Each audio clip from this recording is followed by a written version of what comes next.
Release That Witch. Audiobook, Part 105. Chapter 1457, The First Battle of the Floating Island. Upon entering the hinterlands of the fertile plains, the time on Eleanor's Skycruiser slowed to a crawl. The majority of the people on board knew that they were moving, but were unaware of where they were heading.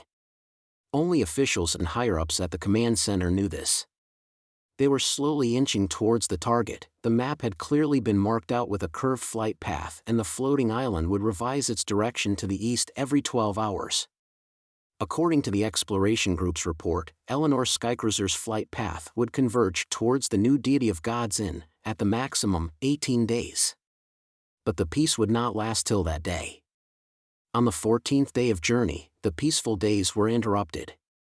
An old fire of heaven was the first to discover enemy movements. It belonged to the Aerial Knights Detection Squadron and was one of the few dual-seat models still kept in service.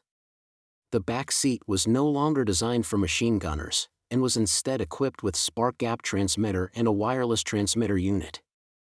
These equipment were installed and modified, giving the Fire of Heaven reconnaissance abilities. A devil beast is approaching 150 kilometers away. According to the rules of engagement, they would first use the spark gap transmitter to relay the information and proceed to use the wireless transmitter unit to repeat the same message, the former to inform the island while the latter was to warn companions nearby. Due to the extremely good electromagnetic environment, receivers were able to receive and interpret the information quickly. When the staff room received the slip of paper with the information on it, the atmosphere immediately turned serious before it boiled over. Quickly confirm the identity and location of the flight crew. Sound the early warning system and recall the engineers. Hey, this is the general staff, immediately prepare for battle. Ground service reporting, aerial platforms 5 and 11 are malfunctioning. Currently engaging in urgent repairs. At this time, get them to hurry. Upon being notified, Roland immediately rushed to the command center. How's the situation now? The enemy is still 2 hours away from us, Edith held onto a report file and reported. Direction northeast, more than 30 devil beasts sighted. The reconnaissance plane has broken away from the enemy's pursuit, but they do not seem to be changing their original paths. You mean to say the demons have discovered the existence of the island? Iron Axe questioned. That shouldn't be the case, otherwise, they wouldn't have sent such a small force. But the demons must have definitely sensed something and are en route for confirmation. That isn't strange. Roland spoke calmly. No matter how small the floating island was, it was still a floating mountain. It was impossible for a target of this size to completely conceal itself, just like how Lightning and Maggie discovered the deity of gods. So long as the distance between the two continued to decrease, the enemy would soon discover the other. Sylvie's magic eye is more focused on observing the sky, so it is normal for any small demon team on the ground to chance onto us. The Pearl of the Northern region nodded. Verifying the situation is very likely their main goal. As for the number of devil beasts, the aerial knights are capable of annihilating them. Be it destroying them or letting a few run, it will not influence the outcome. Roland was already clear on this. It was impossible for the Eleanor Skycruiser to avoid the devil beasts at the rate at which it was flying. In a sense, it was inevitable for the floating island to be exposed. The crux is how do we keep the cost of that happening to the minimum? The size force of the aerial knights had grown steadily from the beginning. Since the assault at the impassable mountain range, the first-generation Fire of Heaven and second-generation Fury of Heaven now summed up to more than 200 units, constituting 2 wings. The problem lay in the fact that the enemy was at full force, and they no longer suffered any restrictions in both military strength and logistics.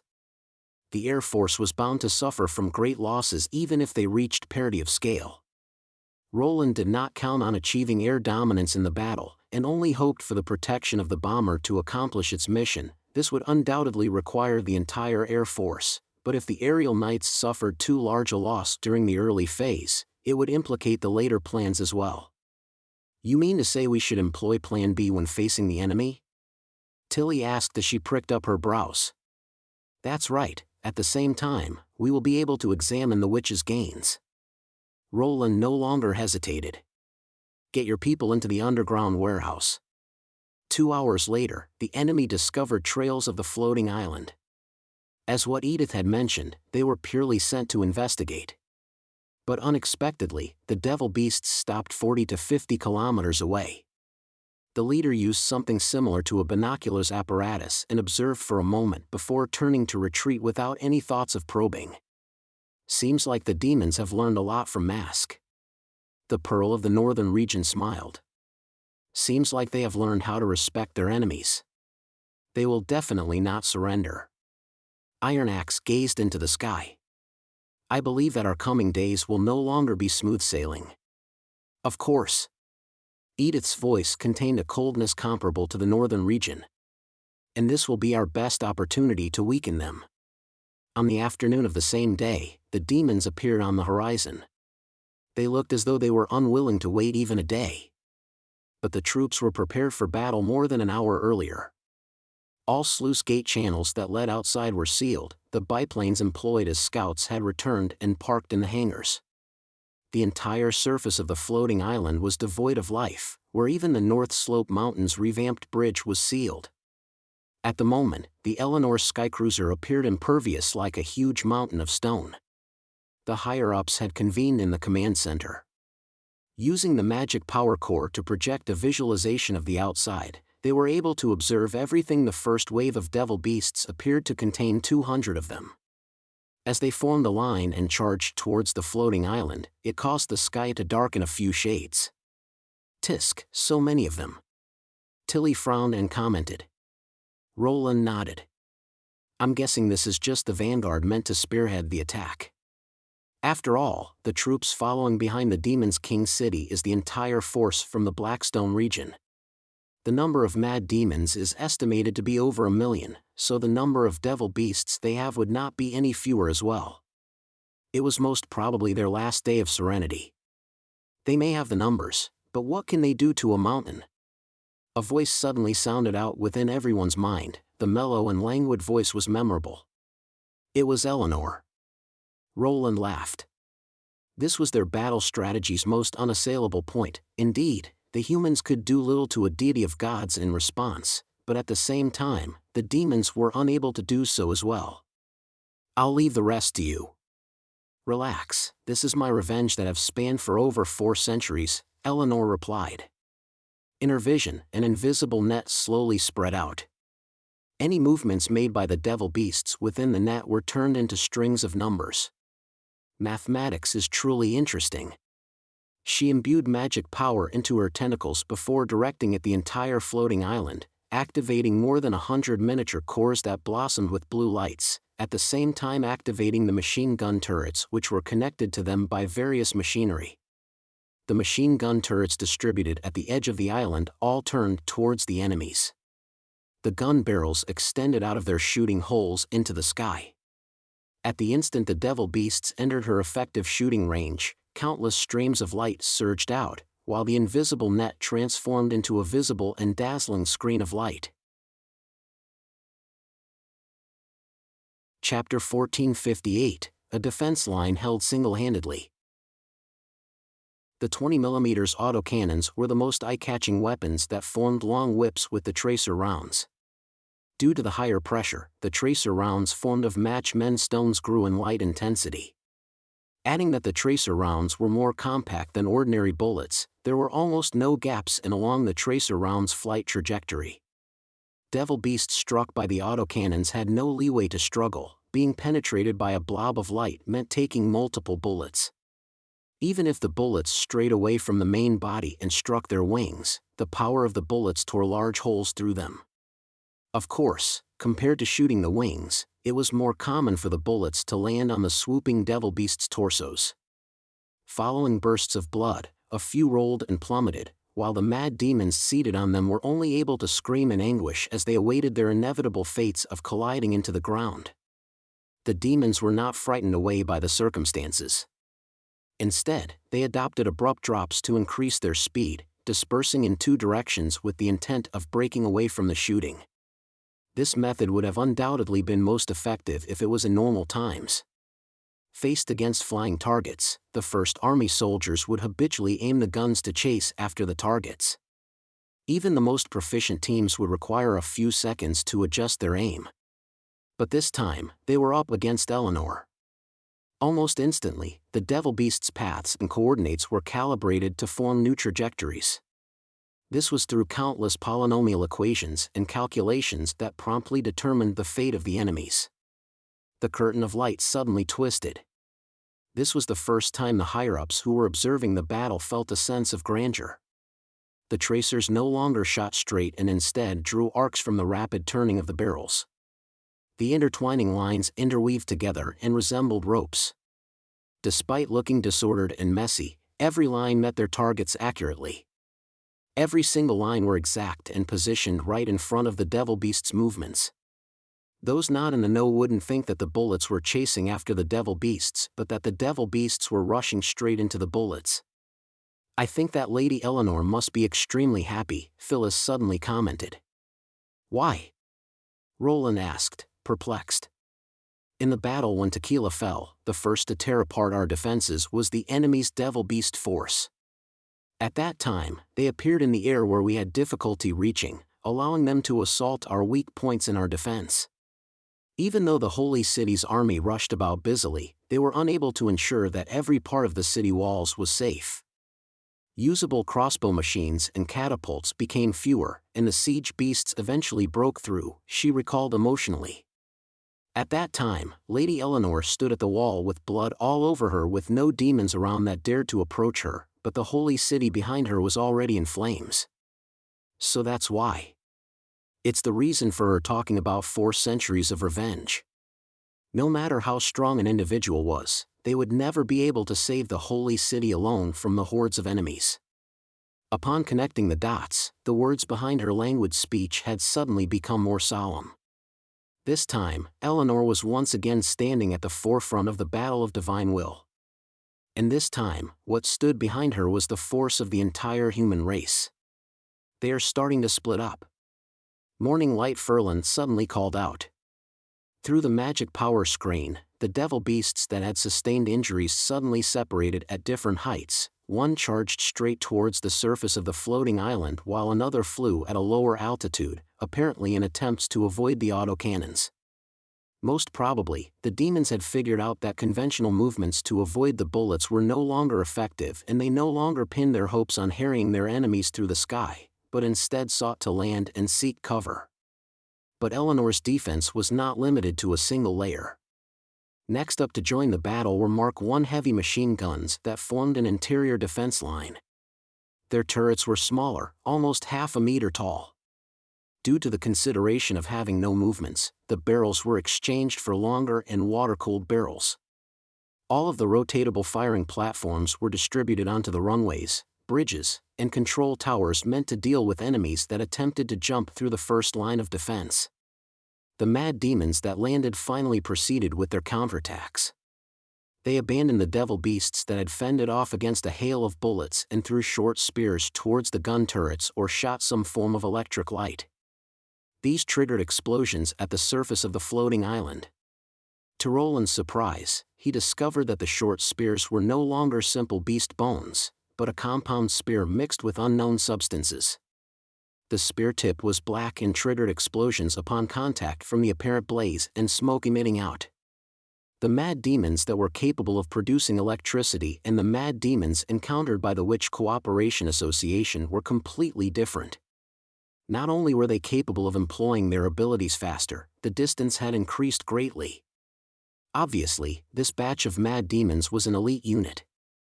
If they had been up against the First Army soldiers, they might have actually caused actual chaos. But it was a pity that the turrets were only ice-cold machines. They showed no fear or hesitation.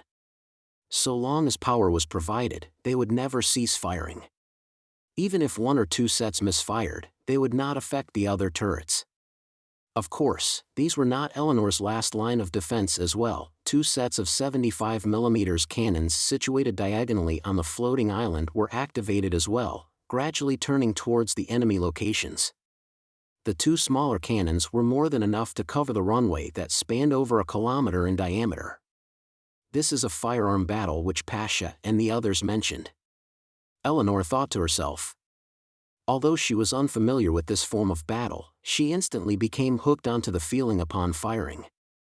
Up to this moment, she was the only person fighting against the demons.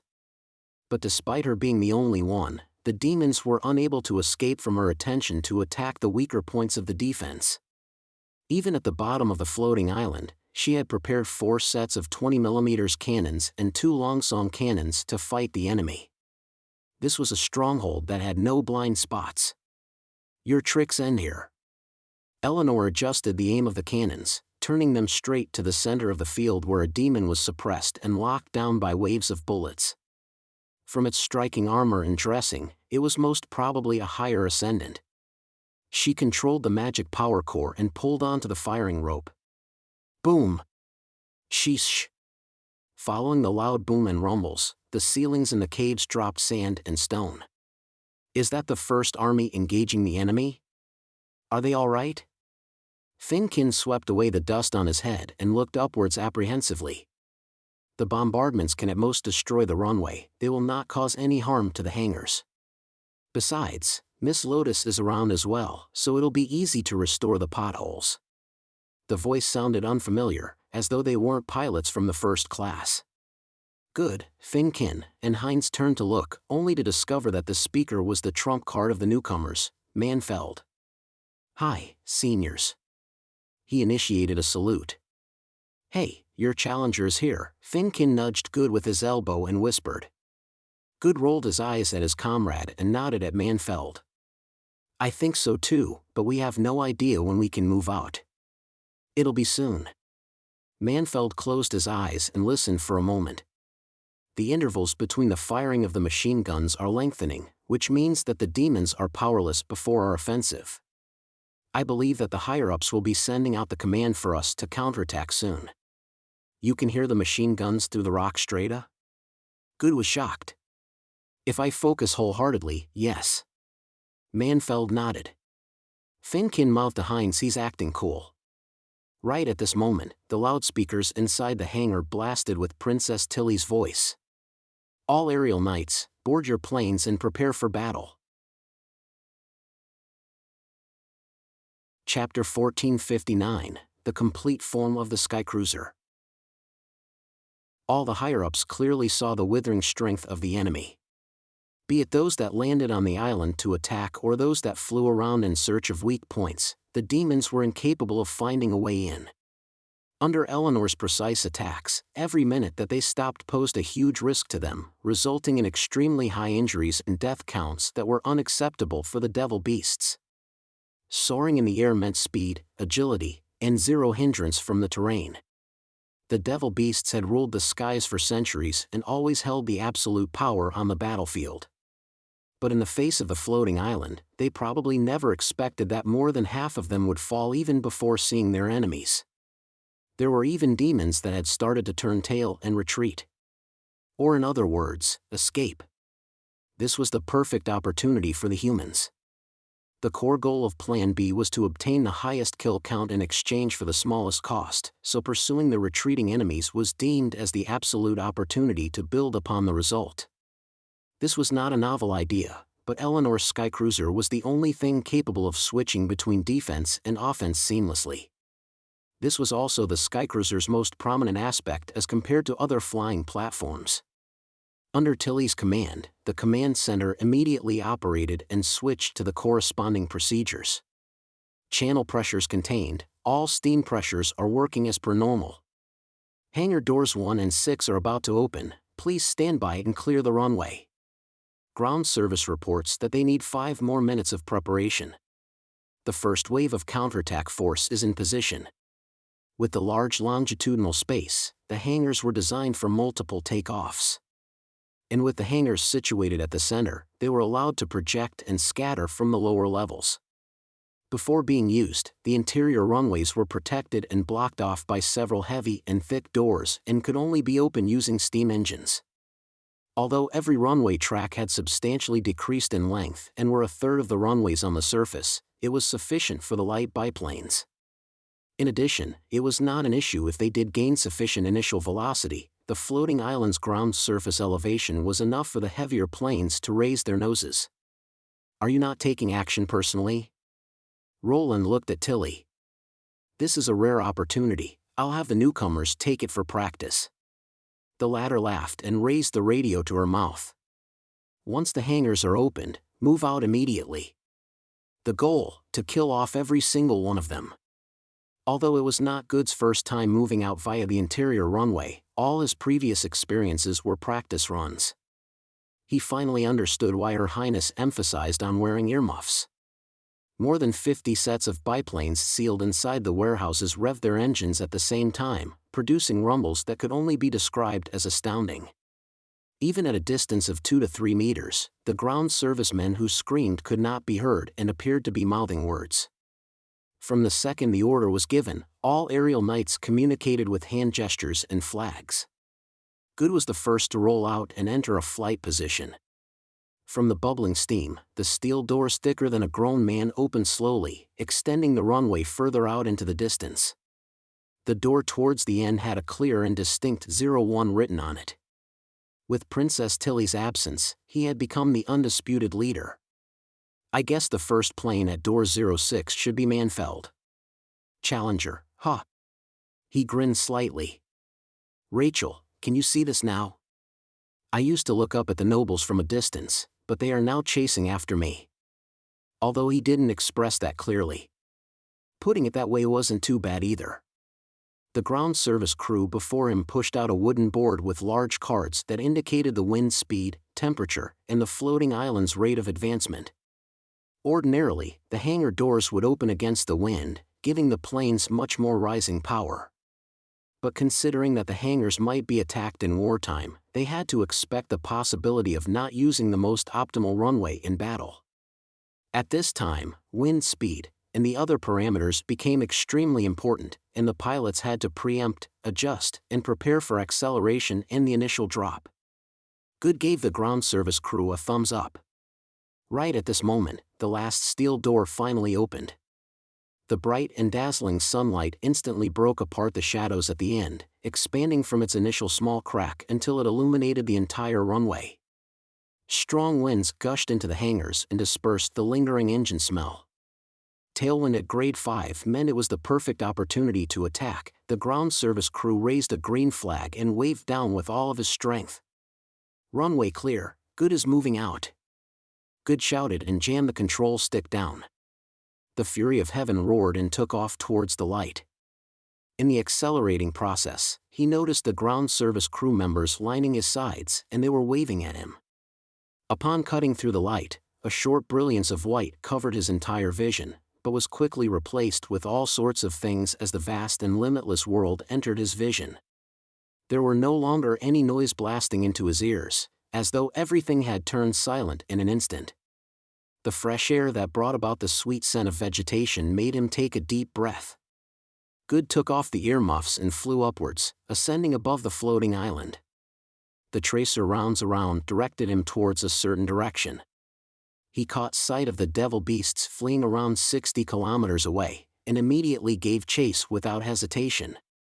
Before the magic power projection, Roland couldn't help but clench his fists. This was what a Skycruiser should be like.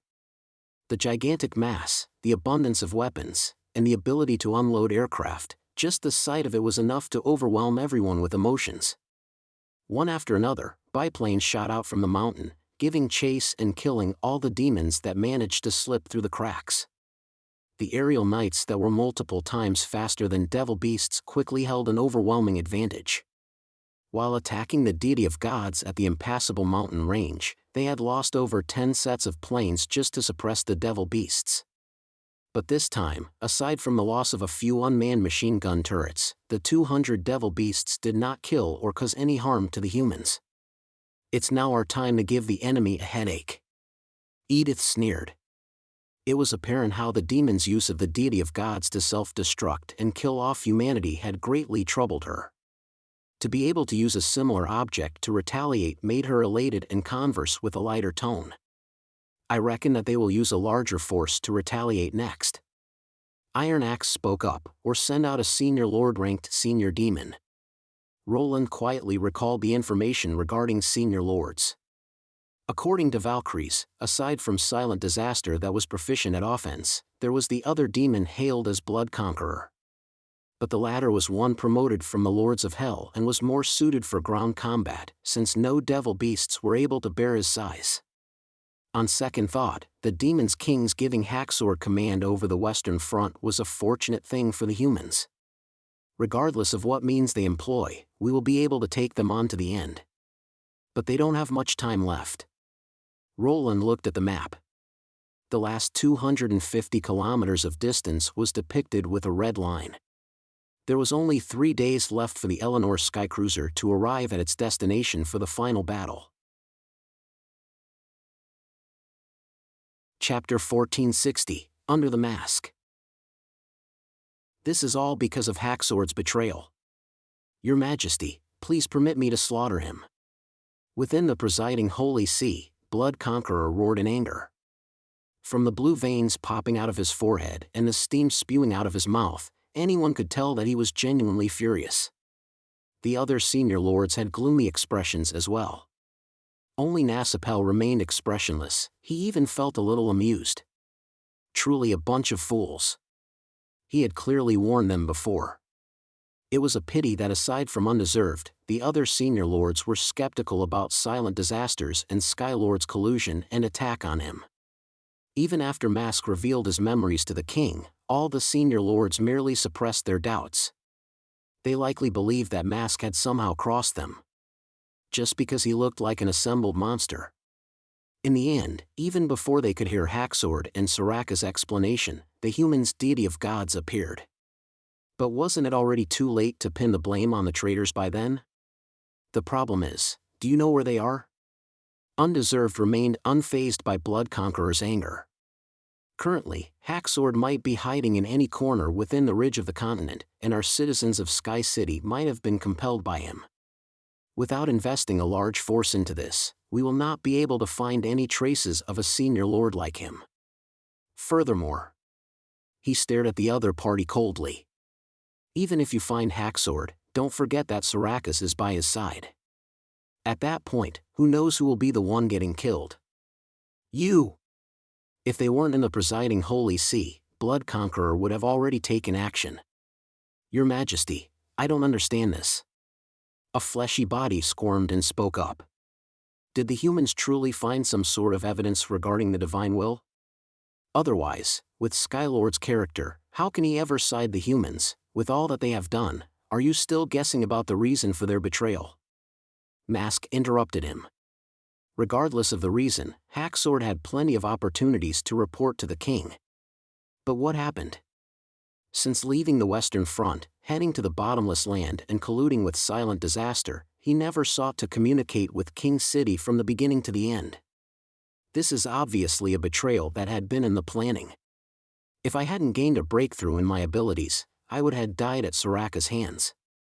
The other senior lords were dumbstruck.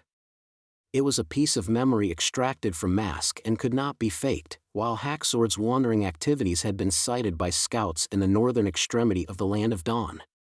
Regardless of how one looked at it, it was not one of a panicked and hurried decision. That's right, just like that. Nasapel smiled. Memories could not be faked, but parts could be erased and orders shifted. Mask chose to conceal clues of Valkyries, and everything he reported to the king were tampered. Reality proved that he had taken a wise choice. If the other senior lords discovered the reason for the betrayal involved Valkyries' whereabouts, the situation would have become more complicated.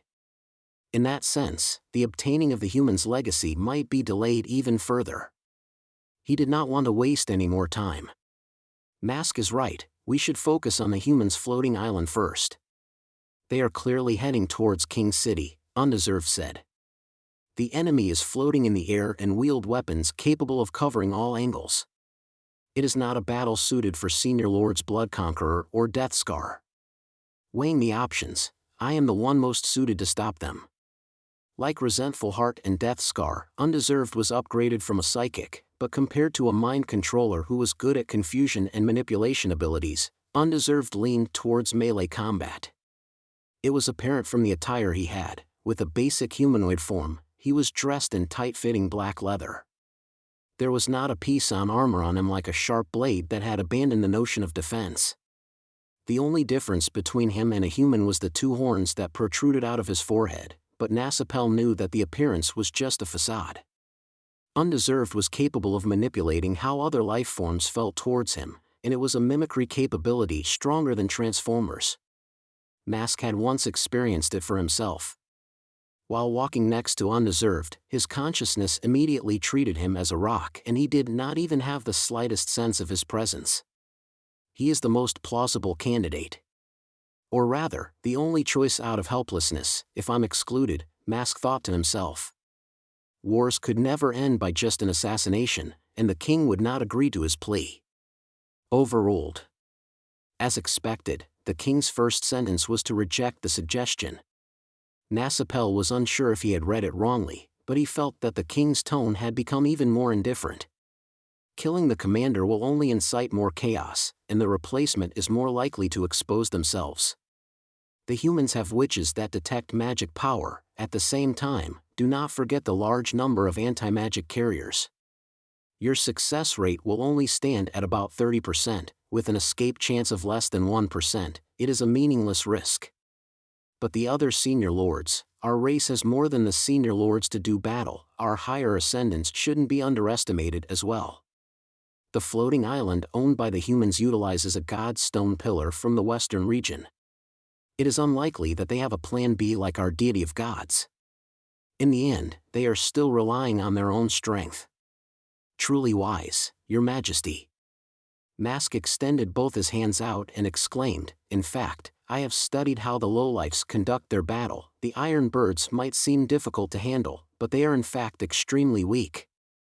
If they dare show themselves in the air above our city, I will definitely teach them a lesson they will never forget.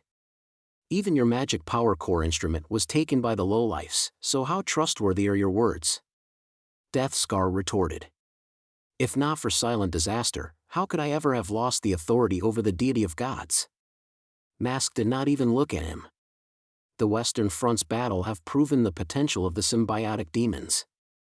What I have to do is just expand its application. Even though they are unable to fly, they are huge threats to those iron birds. Permitted. But you cannot overuse the resources at the front lines. The king gave a brief reply. That is only natural. Mask decided to strike while the iron was hot. Aside from that, I have a new concept. If we are able to successfully channel magic power out and release them unmodified, we might be able to obtain a powerful war weapon. It is just that the research requires magic power cores. Am I allowed to test it out? King City has a surplus of cores. You can test this new concept of yours, but do not interfere with the Birth Tower's operations. Yes, Your Majesty. Mask lowered his head. The presiding holy see gradually disappeared and the majestic King City's stone tower appeared before him. Compared to the past, this black tower had additional pairs of eyes, as though capable of scrutinizing and observing everything beneath. That was the king. In terms of magic power, 10 of Mask's could not compare to the tower. In the past, he would never have had such a thought, but now. Mask slowly rearranged his masks and walked towards the nesting grounds. The king is merely a part of the core as well. Chapter 1461, Before Dawn. As their distance from the Demon's King City narrowed, the floating island encountered even fiercer attacks. From having one attack a day, it increased to once every few hours. More often than not, the floating island would catch sight of the second wave in the horizon even before completely dealing with the prior wave. It was only during the night did the floating island have peace. All the incomplete projects and ground facilities were basically halted, and the construction team had already focused all their manpower on repairing the runways. But against the attacks of the enemy, which was akin to a tidal wave, Roland did not dare allow the aerial knight's chase too far out, as it only placed all the burden onto Eleanor. Another change was the rapid increase in the number of senior demons appearing, some of which were physically stronger, or had strange abilities and were unpredictable. Following the increasing losses of unmanned machine gun turrets, the pressure placed on the defenses magnified. The first wave of enemies broke into the floating island's interior on the second afternoon. When a few senior demons used magic blades and sliced open the sealed sluice gates, Eleanor immediately sounded the invasion alarm. God's punishment witches armed to the teeth formed the second line of defense as melee combat occurred across the narrow passages. The scene resembled the battlefield set up by the Union several centuries ago, just that this time, the roles of both parties were exchanged.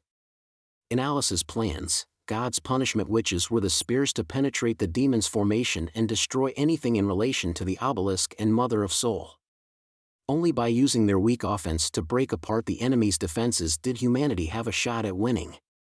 But on this island, the demons became the attackers, while the God's punishment witches only had to impede their advancements. However, their strength did not drop as a result.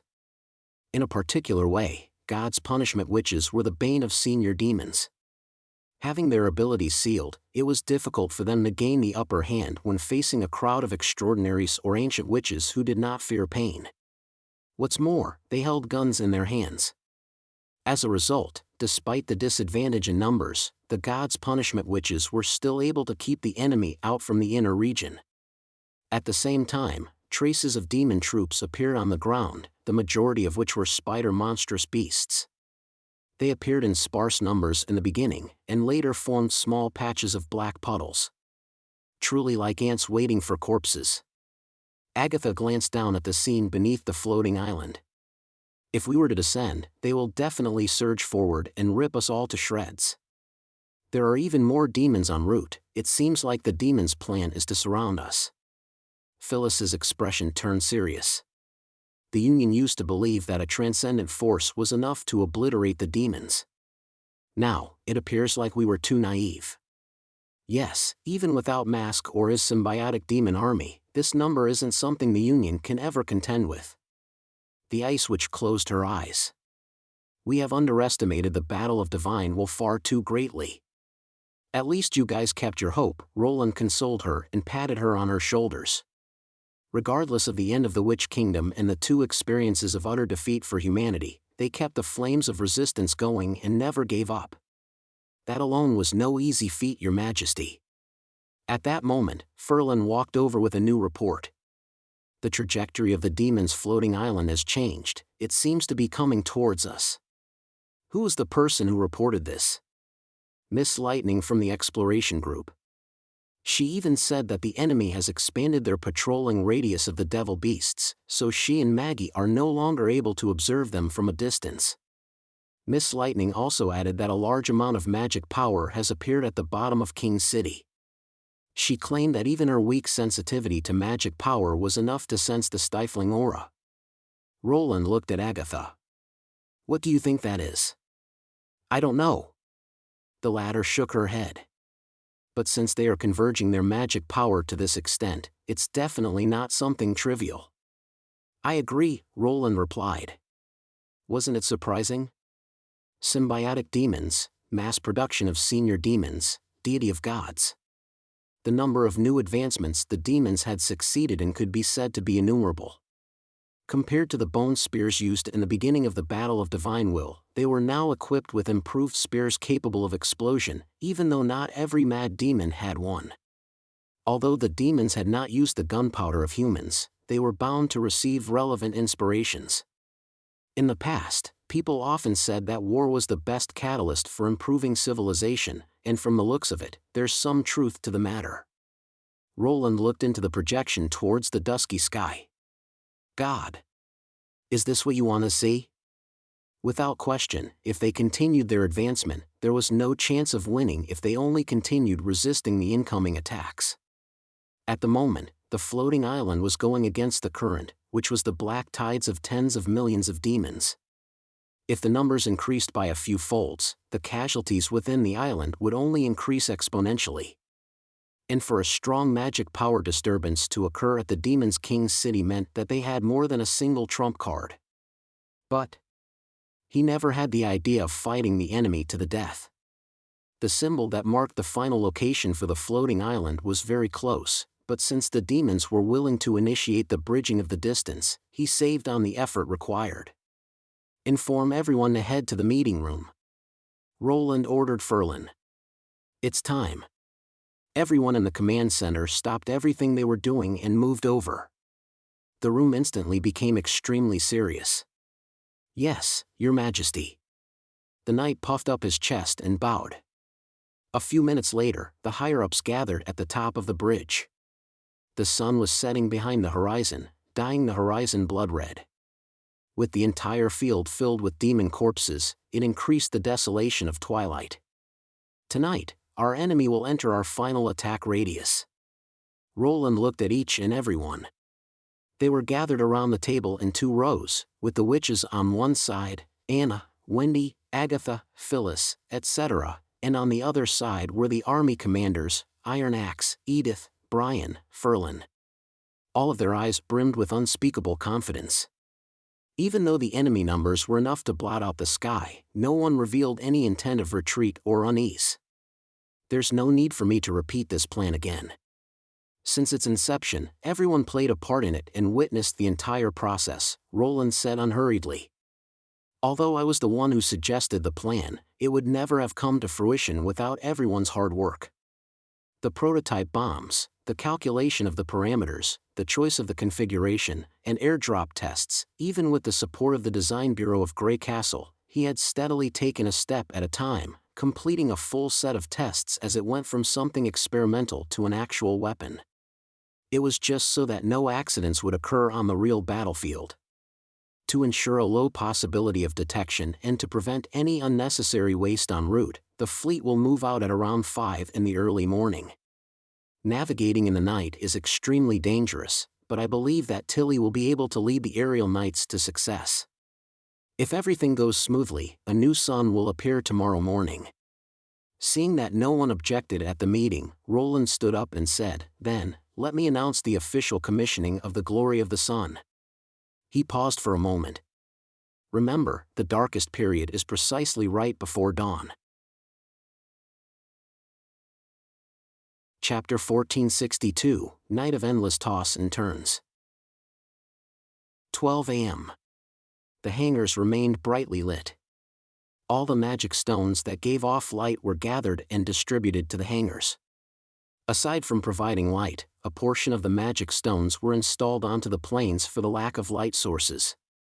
This operation involved all the aerial knights. Not only did the 200-odd planes represent Neverwinter's full air force, they also represented humanity's hope.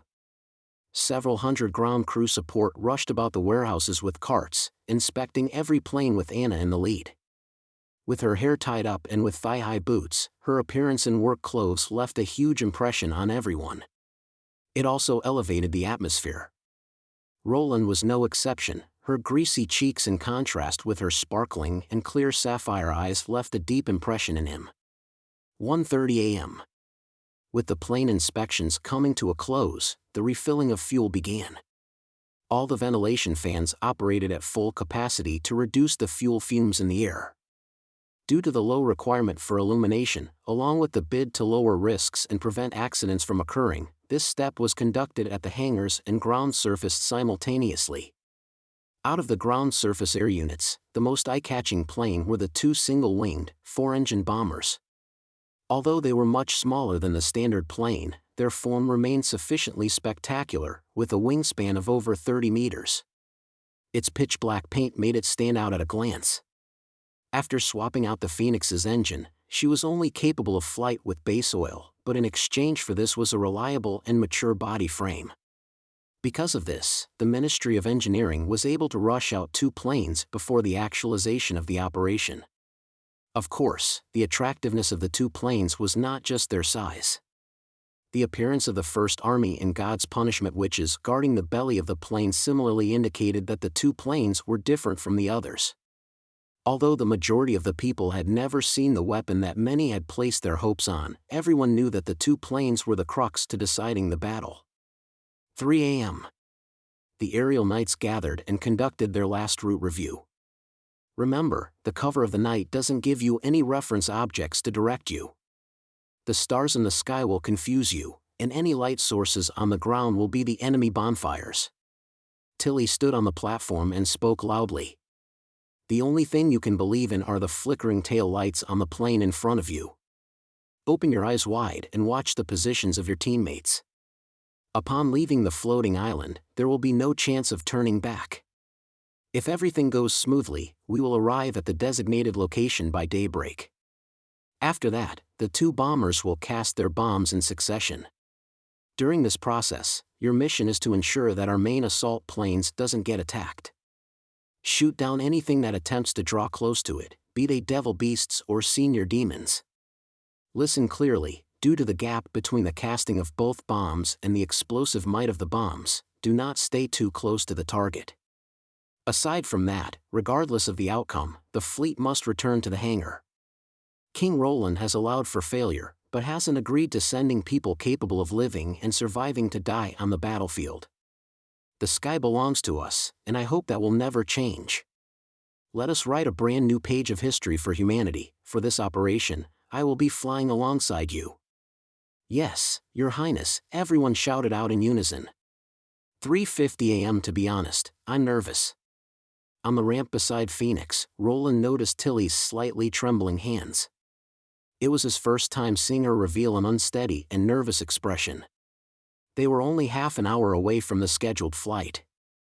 200 aircrafts, if placed in the other world, was capable of sustaining 4 to 5 major operations. They had to ensure the flight formation prior flying to ensure that no one got left behind in the long-distance raid. Are you afraid? Maybe. She nodded her head first, then shook it. But I'm even more anticipative of it. Brother, do you remember our promise? Just the thought that the day is coming soon makes me somewhat unable to hold down the emotions in my heart. When the Battle of Divine Will concluded, ashes would come back to life. This was the faith and belief that had supported her all the way through. Yes, I remember, Roland replied gently. But the condition is that you return safely, to ensure that I didn't lie to you. Tilly raised her head. Brother, can you hug me? He extended his hands out and pulled the small figure into his embrace, who leaned forward naturally and laid her forehead on his chest. Time seemed to reverse to a point in time a year ago, the time when she wept in his embrace. A moment later, Tilly's breathing stabilized. I'm going. She took 2 steps back. Go on. She boarded the plane, lowered the cabin cover and mouthed a few words to Roland. It was apparently thank you. The ramp retreated as the propellers started to spin. For 20 a.m. sluice gates numbered 1 to 10 were all opened, as biplane units flew out of the cruiser. Sylvie activated her magic eyes and observed the entire situation, reminding those that might potentially lose their comrades or to assist those deviating from the flight path. In the dark of the night, 200 planes surrounded Eleanor's Skycruiser like a swarm of fireflies. This was the phase that potentially had the highest rate of accidents. The lack of radar guidance and night vision equipment rendered the pilots blind, preventing them from differentiating the ground from the air. As more and more planes soared into the air, drifting flight path lights brought about some confusion. If Lightning and Maggie had not received Sylvie's guidance, tapping on the glass panes of everyone before any accidents happened, the fleet might have already lost some planes. 4:55 a.m. Through the radio, Roland gave out the commands. Seagull and Phoenix took the lead and initiated an ascent, and they were closely followed by the 2 bombers. They had been given the names Kun Peng and Ark of Peace, which represented the cores of the 2 formations. Following that were the Fire of Heaven and Fury of Heaven planes, that formed the escort fleet. Although differentiated into 2 formations, it was only for the convenience of night flight. As for the mission itself, every plane were equally important and had been tasked to prioritize survival. Maggie and Lightning were the last to leave. The 2 waved to Roland, who was at the command station, and turned to fly into the darkness. Adding Shavy, Wendy, Andrea, Sylvie and the others who were on the Seagull, this formation could be termed to be humanity's full-force effort. Very quickly, the large fleet became engulfed by the darkness and disappeared without a trace. Roland looked in the direction of their departure for a long period of time. Even if you do not believe in God, the only thing you can do now is pray. Nightingale whispered emotionally. He nodded his head slightly. It was probably what everyone else staying behind was thinking. They had all done their part. The next phase was the most difficult and worrying wait, to wait for fate to be determined. Fortunately, we do not need to wait for long. Anna pointed to the dark horizon. The sky will be bright soon. Chapter 1463, High Altitude Drop. Good controlled his joystick while focused on the plane in front of him. It's really dark. Sky, clouds, ground, aside from the flickering light fixed before him, he was unable to see anything. And from prolonged staring, even the tail lights seemed to become hallucinatory. Am I really moving? Or more accurately speaking, have we been stationary all this time? Good lowered his visor and rubbed his sore eyes. At this moment, he noticed that his gloves were already sticky. I'm actually perspiring. When was the last time this happened? Most probably while chasing after the specters. He took 2 deep breaths and silently recited the king's words. The darkest period is precisely right before the dawn. Before dawn. Let's talk, otherwise I think I'll choke. At that instant, Good thought he was hearing his heart calling out to him. But he quickly reacted, because it was Finkin through the communications. Hey, using the transmitter to talk is breaking protocol. Another familiar voice sounded, Heinz. Her Highness stated that we cannot use the transmitter to talk while in battle, because it might interfere with important information. But we aren't even close to the battlefield yet. The devil beasts can't fly at night, Finkin replied. Furthermore, I am using the team frequency, Her Highness won't hear us. There was a short silence over the receiver. Fine, I have to admit, hearing your voices is truly great. Another one joined in. Lads, what do you want to talk about? Anything is fine, but can everyone make a count as to how many tail lights can all of you see? To be honest, I can't make out which ones are the lights and which ones are the stars. That's right, anything is fine. I see 6 large lights. 4 here. Then you should be at the flank of the formation, be careful not to break out of formation. Very quickly, the frequency became crowded. Obviously the flight in the darkness to unknown territory had placed immense pressure on everyone, compared to flying in the day where they could at least tear through the clouds and see them coming for them. They were still able to find their way back alone if they got lost. However, not only was a night flight difficult to determine that they were moving, upon being separated from the formation, it was also impossible to find Eleanor's Skycruiser just with their naked eyes. Upon hearing the cacophony of his squadron mates, Good relaxed without realizing it. How's it? Does chatting keep all of you relaxed? The princess's voice suddenly cut in. At that instant, the frequency went silent. Without question, someone must have reported the situation to Her Highness. Your Highness, it was my fault. Good toughened his skin and spoke up. No, what I mean to say is that if this is effective, I can chat with all of you as well. Tilly had no intent of blaming anyone. But don't forget to stare at your squadron mates and give less trouble to Maggie and Lightning. Everyone was mildly stunned, but cheered after. As you command, we will not lose our targets. Your Highness, rest easy. It feels like I can see much clearer now. Enough, if you want to suck up, you have to do it Grey Castle style. Do you think you're Samal now? Roars of laughter came out, and even the bombing squadron joined in. Your Highness, this is Kunpeng, can I ask you a question? Yeah. Is the explosive equipped beneath us the glory of the sun? Why does it look different to the Ark of Pieces? Theirs is big and round, but ours is more like a barrel. Good realized that it was a question that would leave its mark in history. Because those that you are carrying are produced by the Ministry of Engineering and utilizes a simpler form. Although it isn't as strong in comparison to the others, it is sufficient to break through the enemy's first line of defense, Tilly explained. But come to think of it, His Majesty Roland himself was unexpectedly satisfied with the result, and even said that it was a historical coincidence. Your Highness. I don't quite understand. It's fine if you don't. Tilly's voice suddenly became much gentler. He is a really strange man. Time seemed to crawl faster just like that. And the endless darkness beyond them was no longer as unbearable. After an unknown period of time, a surprised voice drowned out everybody's conversation. Everyone, look to your right. Good turned and immediately noticed a slight gray mixed with the darkness, the distinction so fine that the majority of people would find it hard to see a difference. But its appearance was like a dye that changed the never-ending darkness. At the boundary of the horizon that was affected by the gray was a smear of purplish blue.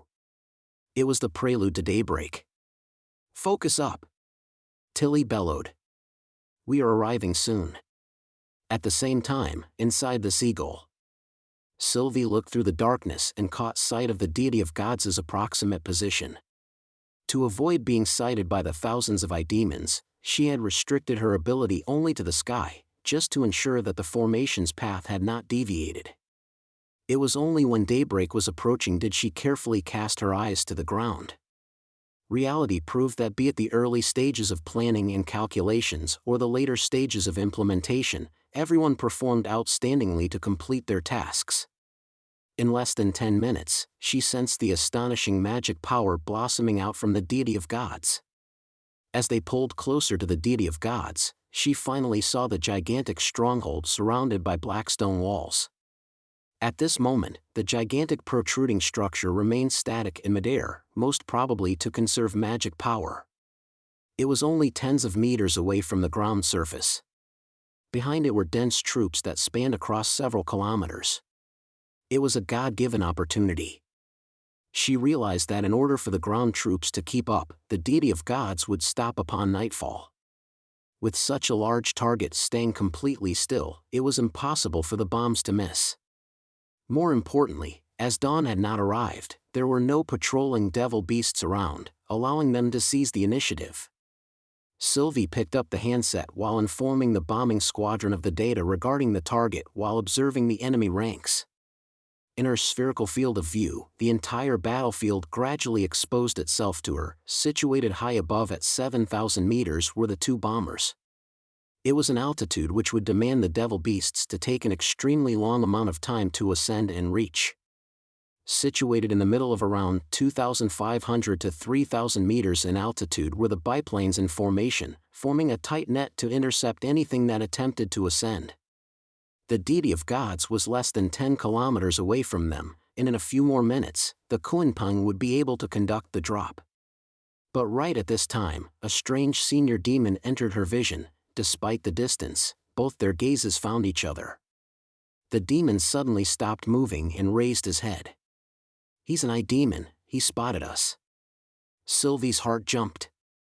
Although they knew that the demon's migration would employ a great number of demons and they would ultimately be discovered, the actual occurrence still caused her heart to skip a beat. It is already too late for them. Andrea activated the sigil of listening and reported to Tilly, bombers are about to go into positions, take heed to avoid them. Roger that. Right, the demons have noticed our fleet. She feigned a casual tone. Is that so? I've been waiting for this. After completing her sentence, Tilly immediately turned on the frequency that broadcast to everyone. Everyone, pay attention, take a 10-degree turn to the right and engage in a roundabout. Prepare for the blast. The large biplane formation turned immediately with the gradually brightening sky. The hue of the entire dome remained dark, but it was no longer a pitch black that prevented them from seeing their own hands, but more of a dark blue that neared blackness.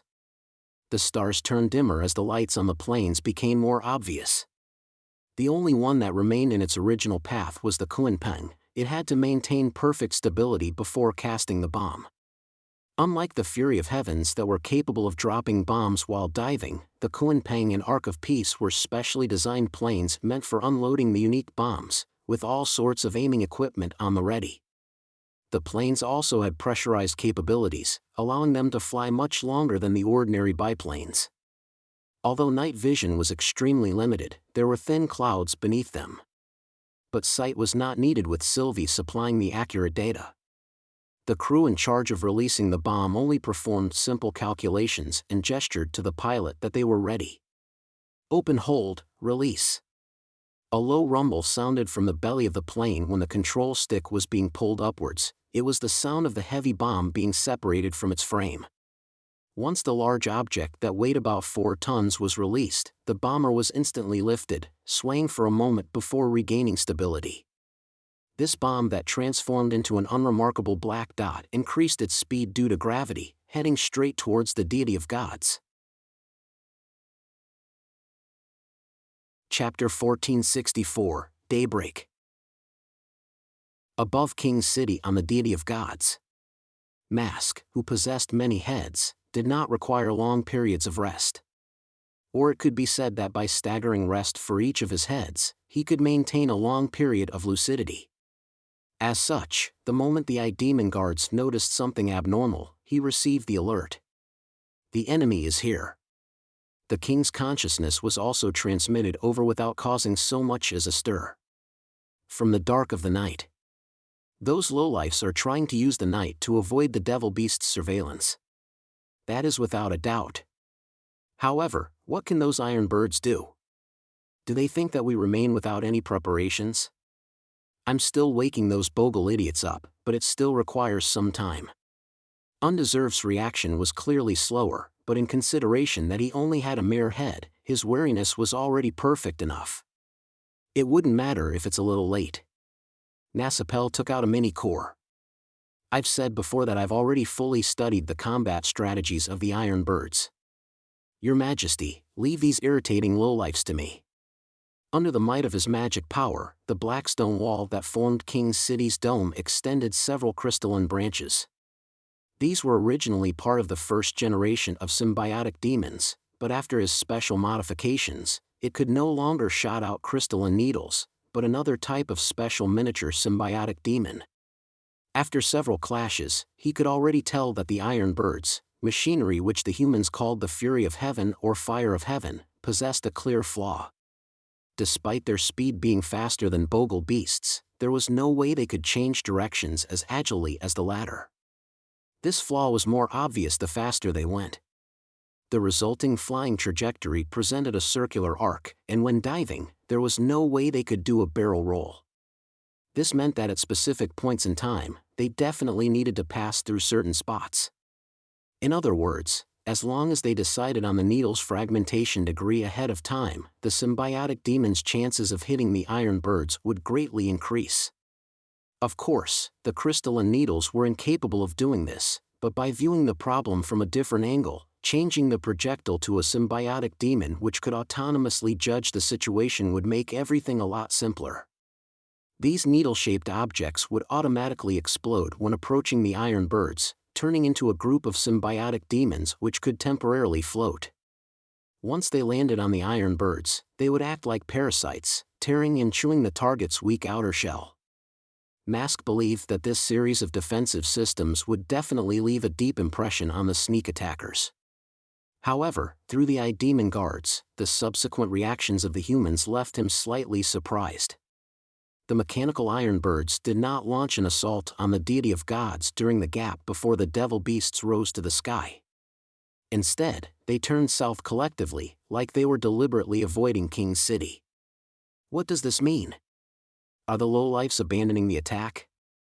Heh, they are fleeing. It looks like your toys won't have a chance of being used.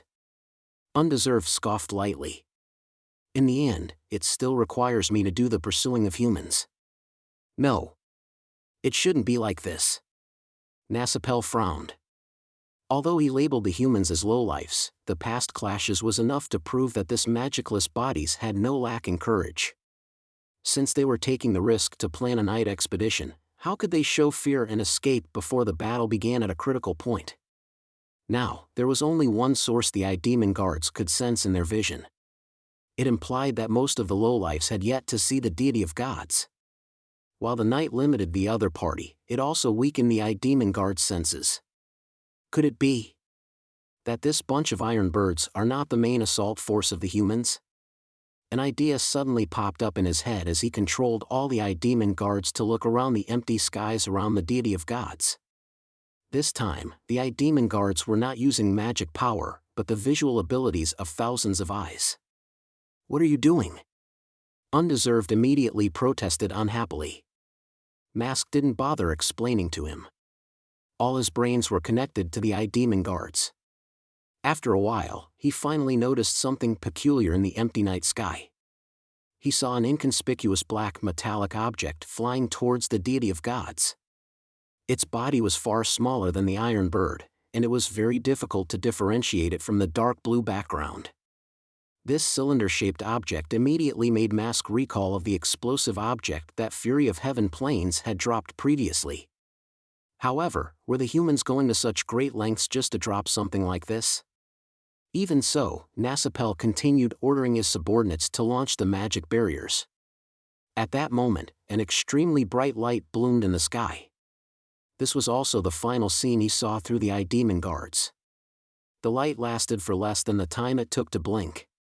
All the demon guards disconnected from him, and what was left in his mind was an extremely scorching pain and whiteness.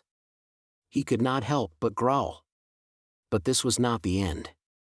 The deity of gods seemed to be nudged by something as the city's interior quaked amid a buzz. The dome let out a sharp shriek and the ground began to collapse. Nasapel only felt his feet sink as his body seemed to float up. Tilly did not see the instant the explosion happened. Although she had prepared black shades, to capture the explosive thrown from 7,000 meters high with the naked eye was quite impossible. Besides, wearing shades made her already terrible vision turn darker. After a few attempts, she gave up the idea.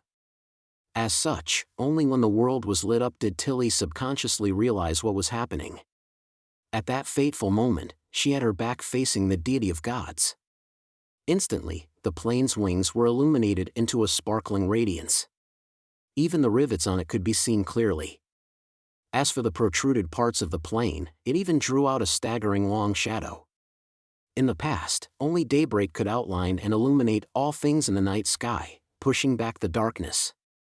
Tilly drew a deep breath of air and turned her head to look over. A huge fireball appeared several hundred meters above the deity of gods, but regardless of its height, it rapidly descended and still managed to illuminate the floating fortress. The grand black stone walls emitted billowing green smoke, as though they were swept by a surge of air. However, Tilly knew that it was no air, but illumination which reached a certain intensity. It was able to deliver an impact force and ignite any flammable object.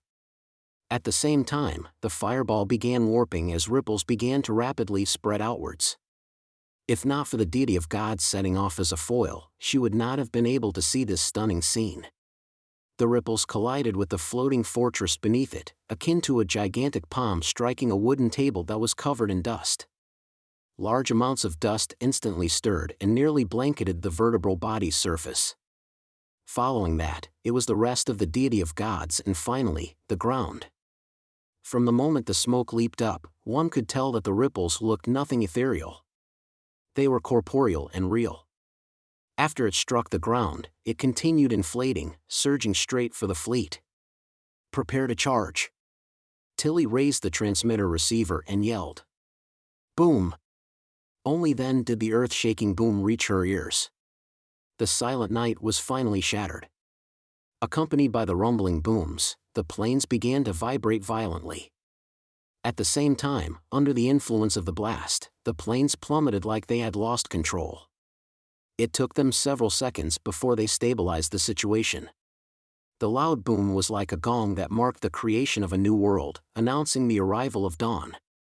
A sliver of morning light tore through the mountain ridge as it projected across the land. And the fireball had already turned into a yellowish-brown column of smoke. Its bottom was deeply embedded in the deity of gods while the top was constantly rising, merging with the clouds. Tilly once again gave the order to turn around. When the fleet flew to the east side, she finally saw the deity of gods under the cloud of smoke. From an overall perspective, it was almost unaffected. Compared to the rickety trees below, it still remained floating stably in midair. However, the result of the explosion was not without any damage. Through the smoke, they saw a huge hole in the Blackstone Pyramid's top. Chapter 1465, Battle of Struggles. Cough. Cough. Cough. It took Nasapel quite a while to get up from the rubble. If he had not prepared a fortified body, he would probably have died from the tremor. Darn it, what were those lowlifes doing? Although a life was worth nothing to him, he did not wish to be discovered that he was capable of transplanting his soul under the watchful eyes of the king. Until he fully obtained control over the core, he had to try his best to maintain his current image. Only then would he be able to reduce the wariness others had of him. Your Majesty, are you all right?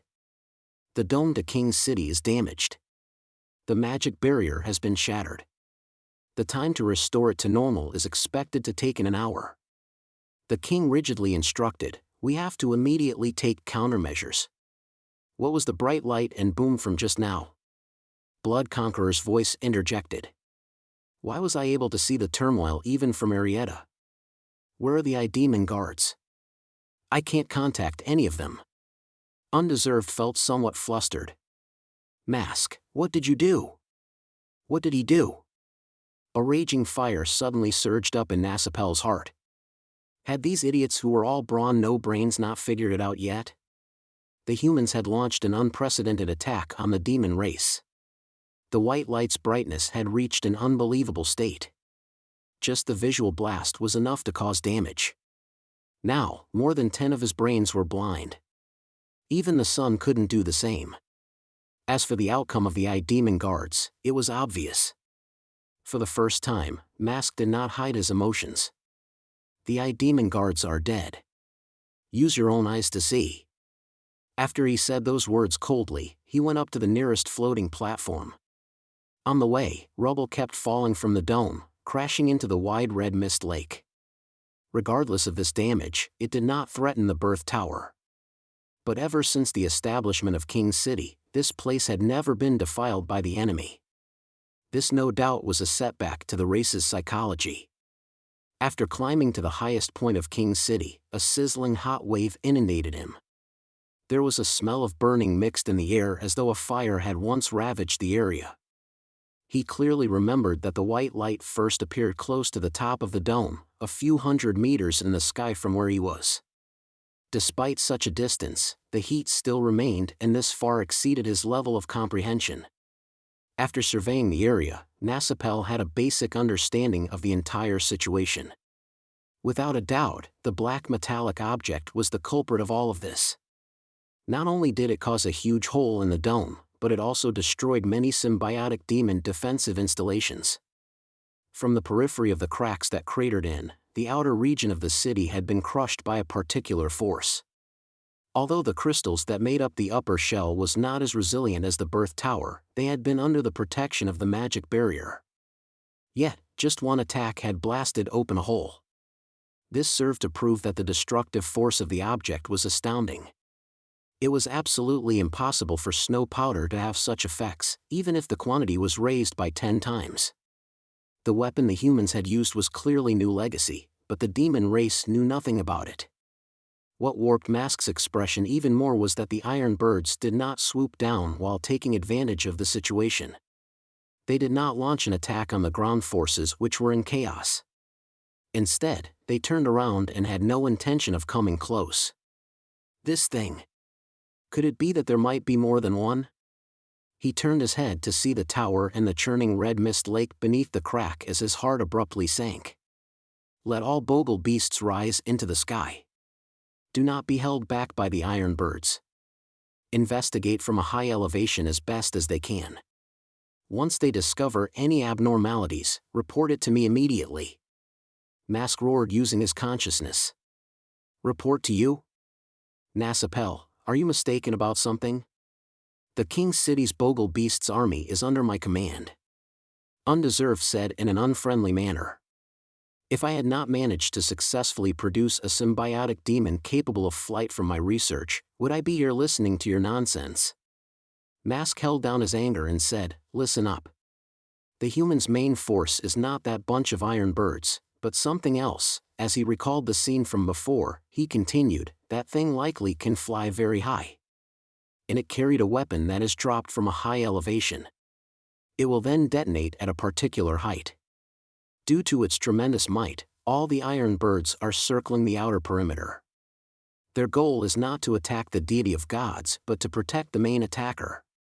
You have to find it as quickly as possible and destroy it. Otherwise, we are doomed. Doomed? You mean? As a result of the humans? Undeserved was taken aback. Quick! Take down those troops. Only you are capable of doing so. Mask transferred his consciousness to the race's core. Your Majesty, please allow me to move the deity of gods. We cannot remain here. We would only become target practice for the humans if this continues. He originally imagined that it would take a great deal of effort to convince the king of moving the floating fortress to avoid the humans, but to his surprise, the king quickly gave the orders. Control over King's City will temporarily be under your charge. Make sure to eradicate the intruders. This is a conclusion that is devoid of emotions and completely a result of reason. Mask bowed his head at the birth tower. Your wish is my command, Your Majesty. Ever since the king fused with the core apparatus, he acted more to Mask's liking. Perhaps in a century or more, he would truly understand his beliefs. Unfortunately, if not for the presiding Holy See being that terrifying, he would not have to go to such drastic measures. Mask raised the mini-core high and infused magic power into it. The deity of gods produced a rumbling sound and lifted off without any warning signs. At the same time, it flew towards the bottom of where the pillar of smoke was dispersing. With full control, he didn't need to inform the subordinates. Just the core in his hand was enough to make all of King's City operate as he wished. The floating island's sudden movement caused a non-trivial amount of danger to the demons without a doubt. For example, the unlucky fools who traversed the boundaries of the cliffs would fall tens of thousands of feet and splatter to their deaths. However, this was no longer something Nasipel needed to consider. If he allowed the black explosive land on the dome, the situation would truly be irreversible. A large number of devil beasts taking flight has been detected. I repeat, a large number of devil beasts taking flight has been detected. They are heading for us. This is Squadron 6. Lads, spread out and brace for the attack. After the light of dawn illuminated the skies, the aerial knights finally didn't need to rely on the taillights to determine their bearings. However, being bathed in the golden light of dawn was not a perfect situation. Apart from the blooming cloud of smoke, a large number of black dots appeared in the vision of everyone. They were surging out of the deity of gods like a horde of hornets. Ark of Peace, how's the situation right now? Tilly asked loudly. We have finished doing the calculations. We are proceeding to our drop point. Previously, in order to confirm the situation of the explosion, it wasted the bombing squadron quite a bit of time. As the Demon's King's City had an outer shell, to fully express the second high explosive bomb's might, they needed to do their best to close in on the source of the red mist. Even though Sylvie had managed to calculate the new parameters for the airdrop at quick notice, the natural errors that resulted from a 7,000-meter drop exceeded the range of the hole. As such, the Ark of Peace had intentionally lowered its altitude by 1,500 meters so as to ensure that the bomb would enter the city. Ark of Peace is preparing for the drop. All squadrons, be prepared for the charge. Tens of seconds later, the transmitter sounded its report. Wait! At that moment, Sylvie suddenly interrupted. The deity of gods is beginning to move. Chapter 1466, Chaos. On the Ark of Peace, Eagle Face, who held the sluice gates tightly and was prepared to pull it up, retracted his hand. In which direction? 9 degrees east. They are headed for the smoke pillar.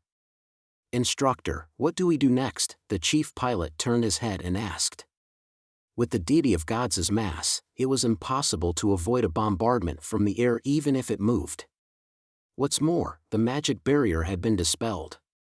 As long as the second glory of the sun landed near the Blackstone Pyramid, there was a non-trivial chance that the obelisk would be destroyed. To the fleet, this was no doubt the safest choice.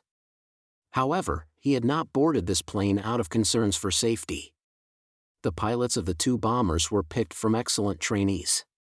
Only the aircraft commander was helmed by an instructor.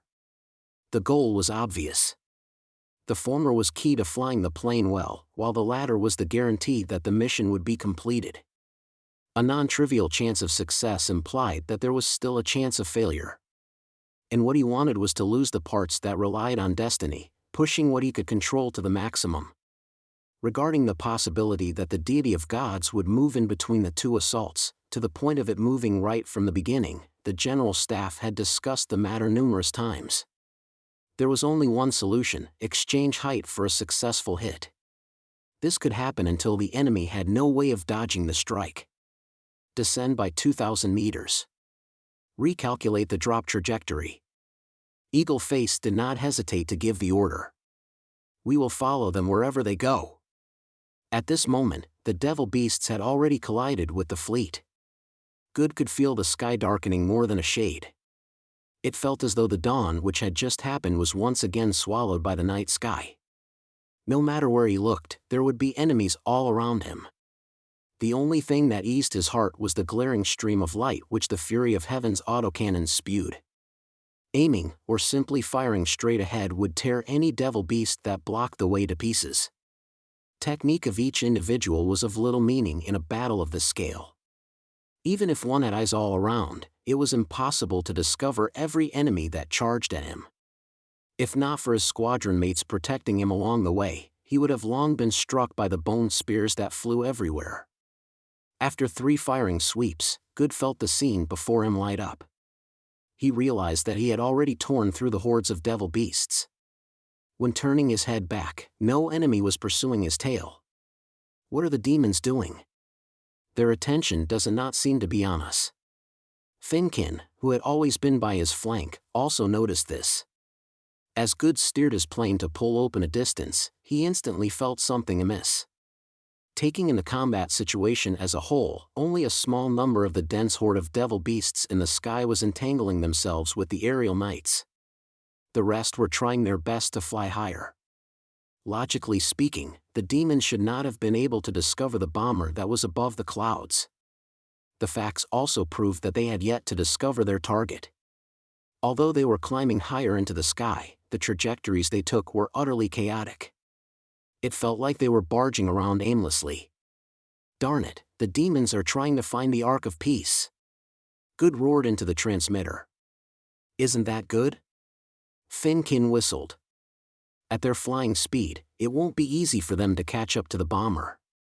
We can also take the opportunity to eliminate a few of them. We can reduce the pressure placed on Her Highness. Although that was the case, Good still felt uneasy. Another group of enemies are charging at us, a squadron mate warned. Let's head to the clouds. It's more suitable for a battle of attrition.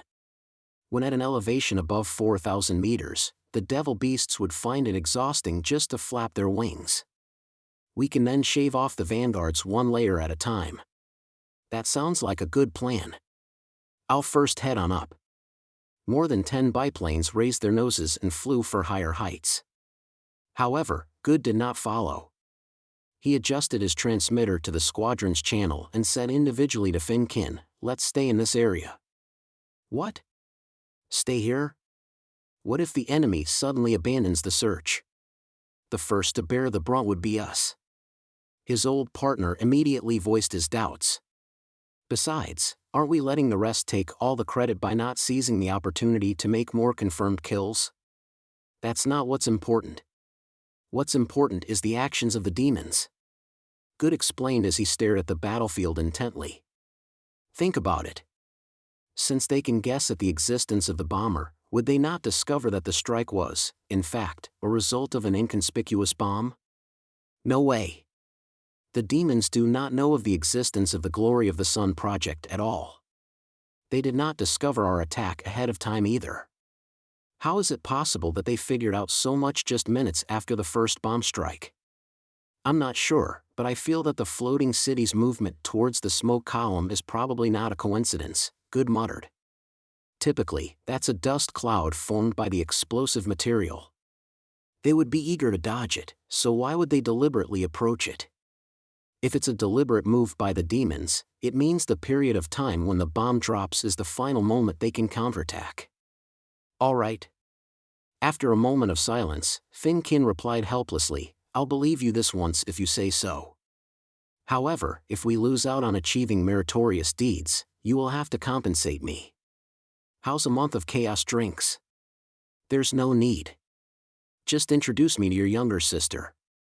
Buzz, the receiver produced the cutting-off sound of the communications. Finkin smiled and turned his head to fly towards Good. Darn it. These bastard is really a nuisance. Undeserved controlled a flying magic stone, frantically dodging the barrage of bullets.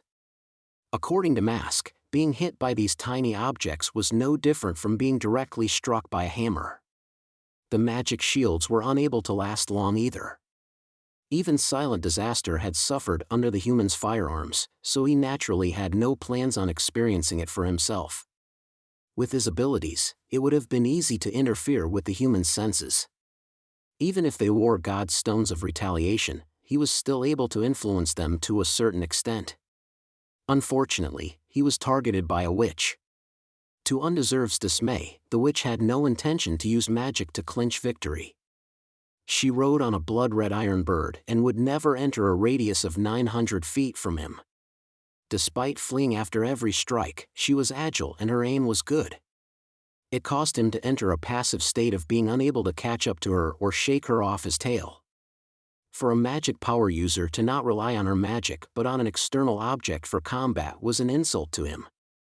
Furthermore, there appeared to be more than one of such bastards. For example, God's stone bullets shot out from the clouds from time to time, clearly from a witch.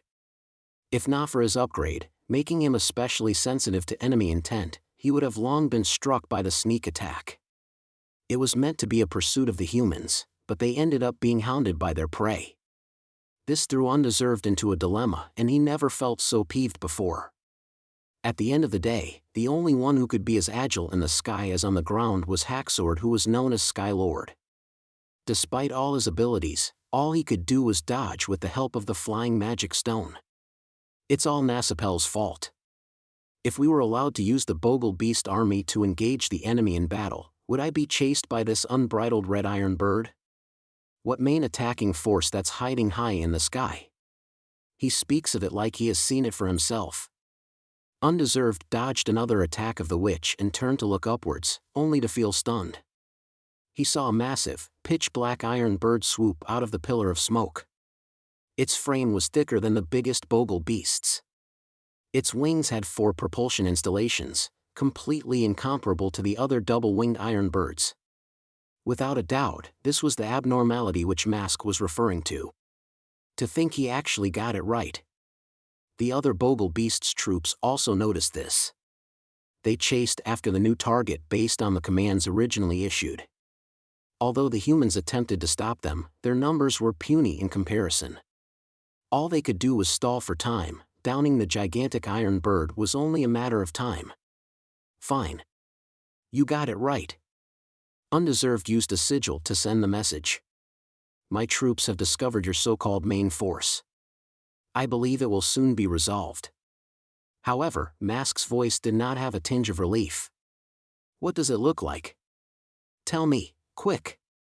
Undeserved frowned, but he said frankly, it looks like an even bigger artificial iron bird. What's below its belly? Is there something hanging from it? At that moment, the witch came attacking again. Is there no end to this? Once I finish off the big one, all of you will be next. After Undeserved dodged, he finally had the time to take a careful look. It has nothing underneath it. What exactly do you wish to say? Nothing? Mask repeated in a rare instance. That's right, Undeserved said impatiently. Apart from a huge hole, I don't see anything. Chapter 1467, Different Fates. Nasapel only felt a chill run down his back. He had seen the iron birds launching bombs when they swooped down. Since the first attack came from a huge metallic object, then the bigger iron bird which Undeserved discovered was a complete match. Ignoring the discussion on when the humans managed to build such large iron birds, at the very least, their principles and structure were interrelated. And for the belly to only have a huge hole, it meant that the enemy had already dropped the second metallic object. Then where was it now? As Nasapel changed the direction of King's City, he looked up towards the smoke pillar. But he soon gave up his meaningless attempts. Without the aid of the eye-demon guards, his several pairs of half-blind eyes were unable to find the answer in the chaotic sky. There were traces of battle between the bogle beasts and the iron birds, and any black speck that fell could be a fragment of the iron birds or a limb of a bogle beast, or even a primal demon who had lost its mount. In fact, he couldn't even see the gigantic black iron bird which Undeserved saw. The billowing smoke had already spread out for dozens of miles. A huge umbrella had formed above his head and had undoubtedly formed a contiguous screen. Trying to figure out the overall situation from a low elevation was basically impossible. Did it throw something? Or is there any black object that's rapidly descending? Mask asked with a roar. Yes, there are things like that everywhere. Undeserved answer did not exceed his expectations. If you want me to find something, it's best you be clearer in your description. There's no more time. Nasapel came to a realization. What else could he do? How was he to dodge such a strike? Many hypotheses surfaced in his mind, but they were quickly written off. This won't do. That won't do. Not this either.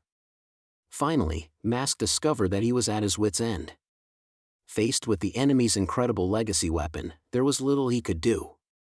The deity of gods was massive, so trying to change the direction in a short period of time was basically impossible. Even if he had issued a command for a full retreat towards the core apparatus, the massive inertia pushed the mountain body slowly forward. Intercept the metallic object? Ignoring the problem of not knowing the precise location and its speed, realizing the given order would be impossible. The Bogle Beast troops have already fully scattered and had targeted the huge iron bird. The birth tower's conscious transmission could only be sensed by higher ascendants who had touched the realm of mind.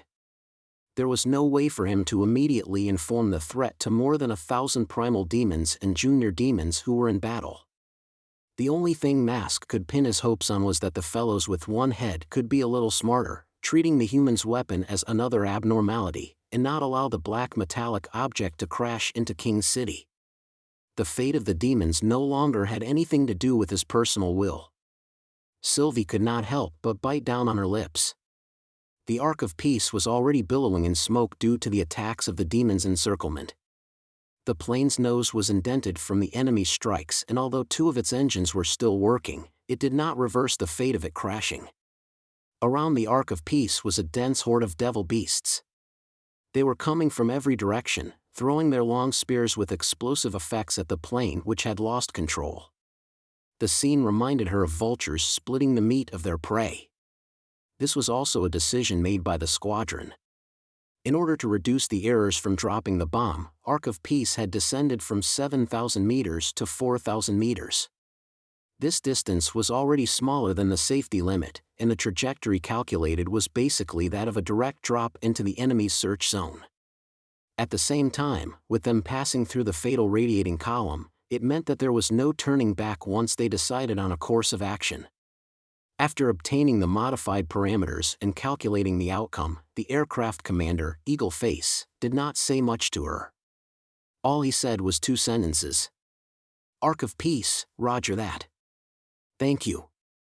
The rest of the mission is up to you. It was as though this was a most ordinary matter. If she had not informed the numbers she observed or had chosen a safer route. Wendy suddenly held her hand, as though she could see that she lacked the heart of what had just happened. This is not your fault. Eagle Face knows very well of his responsibilities. He also completed his mission in outstanding fashion. If not for the Ark of Peace attracting a large number of enemies, the aerial knights would have probably suffered an inestimable loss.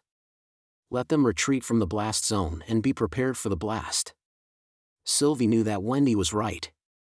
When fighting the enemy on their home ground while they held the absolute data advantage, it already wasn't easy for the aerial knights to last so long.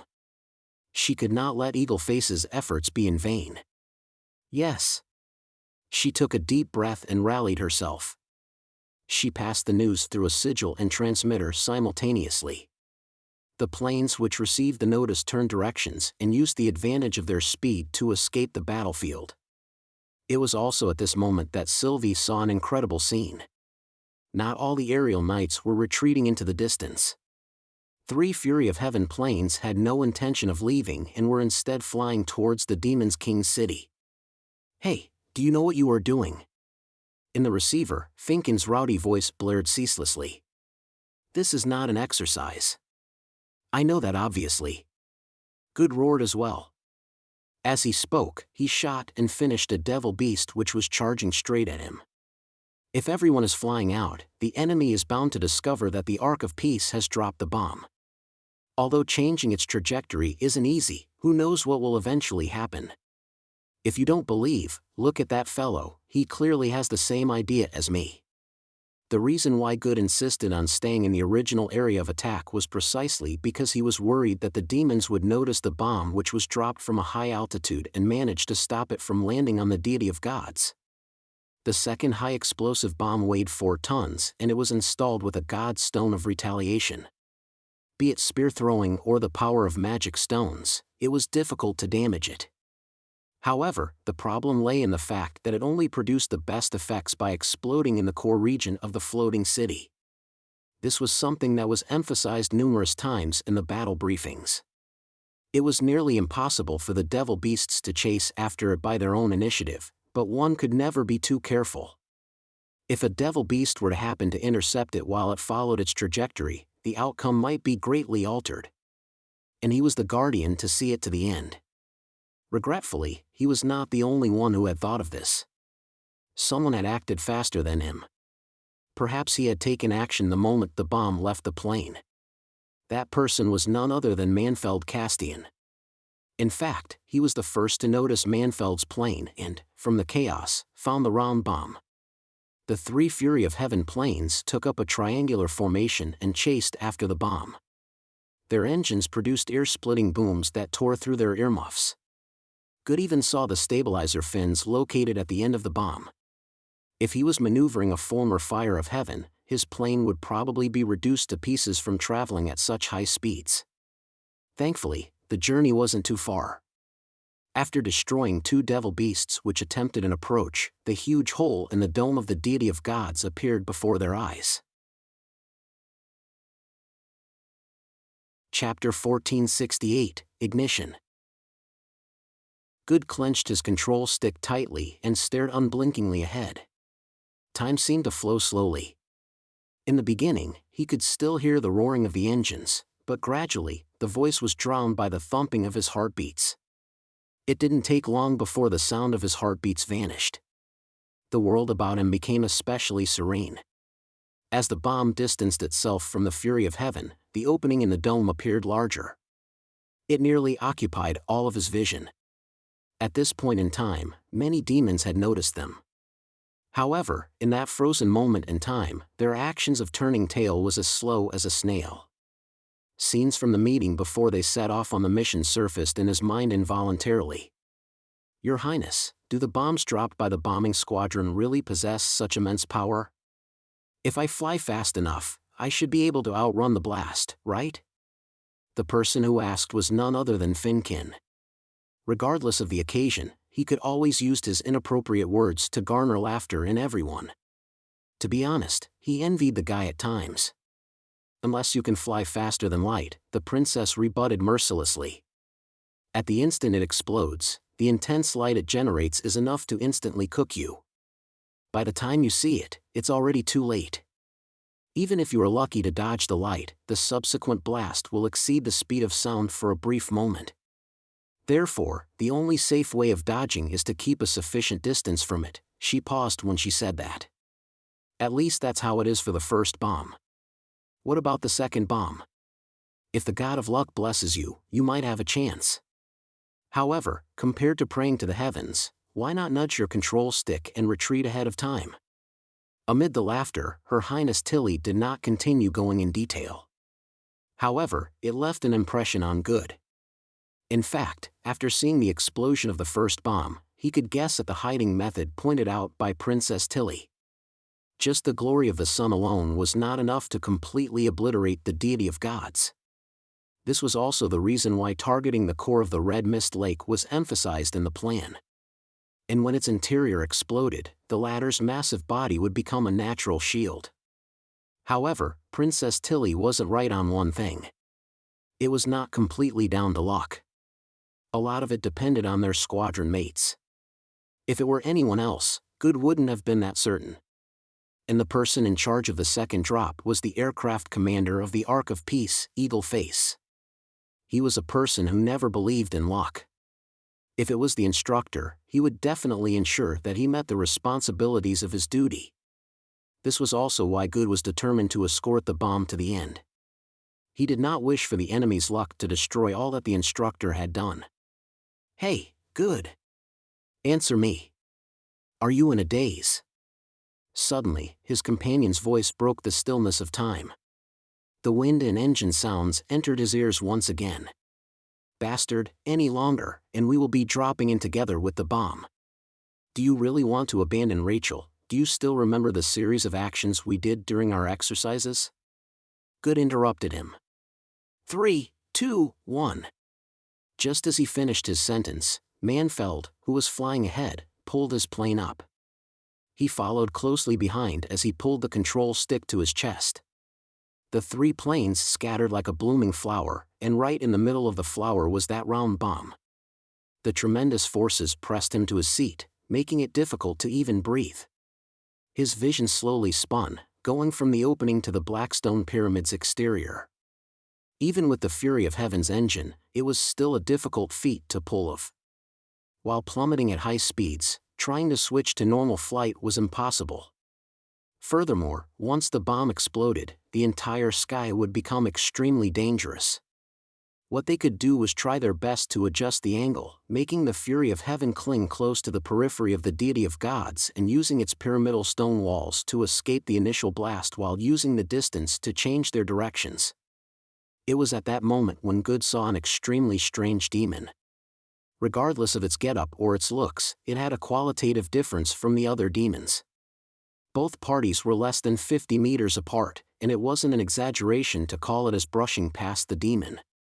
At that very instant, he even imagined that he would be shred to pieces by the demon's powers or petrified into a stone sculpture, but ultimately, nothing happened. It stood there motionless, looking at him fly past.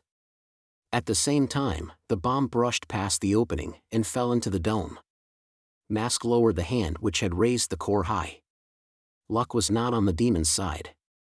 Or it could be said that when he saw the three iron birds accompanying the black metallic object in its descent, it was no longer a bet against fate. The prepared against the unprepared, with the humans already going so far, it would be a dismissal of fate if a mere coincidence could reverse everything. Nasapel closed his eyes and connected to the birth tower. The king was constantly giving orders, including mobilizing the troops stationed at Arietta, with a cold tone akin to a machine of the humans.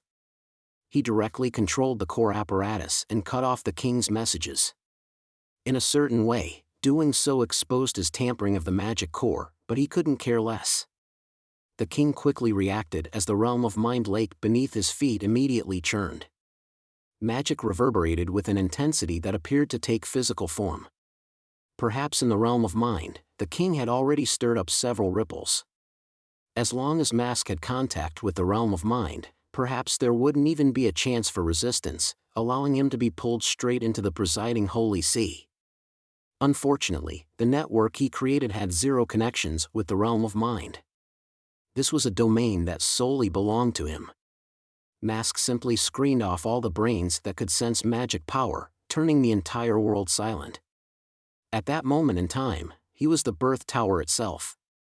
And this was also the best spot to experience humanity's latest legacy. Upon seeing the metallic object, Nasapel opened up all his arms towards the sky. "Come, let me see, the power of knowledge." Before he could finish the second half of his sentence, the blinding light enveloped him. Following the thundering boom, Good was astonished to see the Blackstone Pyramid suddenly swell up, as though its outer shell was not made of stone, but a soft liquid. The intense blast on the walls produced clear ripples, and when it spread to its maximum point, an inferno, together with large amounts of smoke, spewed out from the crack. Instantly, it produced a smoke pillar that exceeded the first explosion. The top layer of the pyramid was completely obliterated, with nearly a third of the stone being thrown into the sky. If he was a little slower, the explosion was enough to annihilate him as well. However, this was just the beginning. Soon, the inferno that spewed out turned into another color. The color was identical to that of blood. The scale at which it spewed out quickly exceeded the smoke column, dyeing half the sky a crimson red. Good realized that it was not red mist, but a sticky flame. At that moment, the deity of gods was like an erupting volcano, spewing out all the magma in it towards the clouds. And when this inferno expanded to a particular limit, another more shocking boom followed with a blast. The red mist lake had been ignited. Chapter 1469, The Fall of a City. Good swore that it was the most inconceivable scene he had ever witnessed in his life. If it had to be described, it would be a volcano floating in the air, and this volcano was not only spewing out from the mouth, but from all directions. After the explosion that shook the world, not only was the top of the dome quilted with raging flames, even the region surrounding the city spewed with hundreds of dark red lava flows. He could imagine the situation within the deity of gods. Due to the immense heat, the red mist had transformed into thick flames like oil being set on fire. This caused the air temperature to rise and caused the swelling, only to finally explode out of the crevices and caves nearer to the surface. This meant that the demons had nowhere to escape. Even if they were to hide in chambers capable of withstanding high pressure and attacks, they would be cooked to death by the high temperatures that reached above 1,000 degrees Celsius. It was definitely a scene that depicted hell. Even though they were the enemy, Good sympathized with them. But his current situation was nowhere better. The short distance of roughly 10 kilometers from the center of the deity of gods to the edge could be called a perilous zone with danger at every turn. There were no signs of the chain reactions abating. The flames that were able to shoot up tens of meters high with ease like sharp knives that could destroy the plane with a single touch. If this problem was something he could overcome with his skills, then the fiery rain falling from the sky was another problem out of his control. The fragments that spewed out along with the initial explosion had started falling. They were either rock chunks that half-melted, or burning gelatinous substances. Good only had to raise his head to see the dense fire plumes above him. They looked to have covered the sky and even suppressed the light from dawn. God damn it, are you seeing these things? Finkin whined on the other end of the transmitter. Obviously, I'm not blind. Its impact radius is way too exaggerated. We won't even have time to fly out with so little time. When they fall, it'll be difficult for us to escape. No. CRR. There's a place. CRR. To avoid this. At this moment, an additional voice suddenly sounded. Obviously, it was Manfeld that had taken the initiative first. Due to their dispersion, they had encountered different obstructions that led to his signal being fuzzy. I agree, but the premise is that we are able to make it there. Good replied. Wait. Are you guys for real? Finkin reacted quickly. All of those things are about to fall onto us and you're thinking of using that to take shelter? He knew that his comrades were right. In fact, after the second explosion, Good already knew that His Majesty's plan was effective. The deity of gods was now clearly slightly tilted to the side. Although it was several hundreds of meters off the ground, this small change meant that the magic power core controlling the flight of the city had been damaged, and a plummet was only a matter of time. If they were able to fly beneath the deity of gods before the fiery rain hailed upon them, they would be able to avoid the fate of being burned by the eruption. But upon considering that the floating island was falling continuously, it held an equal amount of risk. If they had any failure over their control over their direction and speed even once, they would either plant straight into the ground or crash into the black stone walls. This conclusion was no better than being struck and taken out by the fiery rain.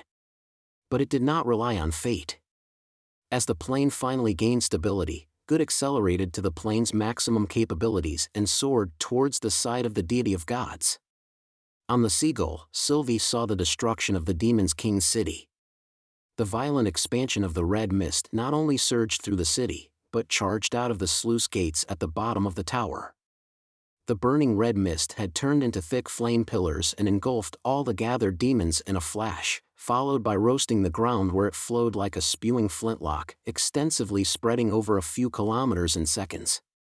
Following that were the rain of falling rocks, mostly wrapped in flames or were completely red themselves, falling onto the ground in unbroken succession.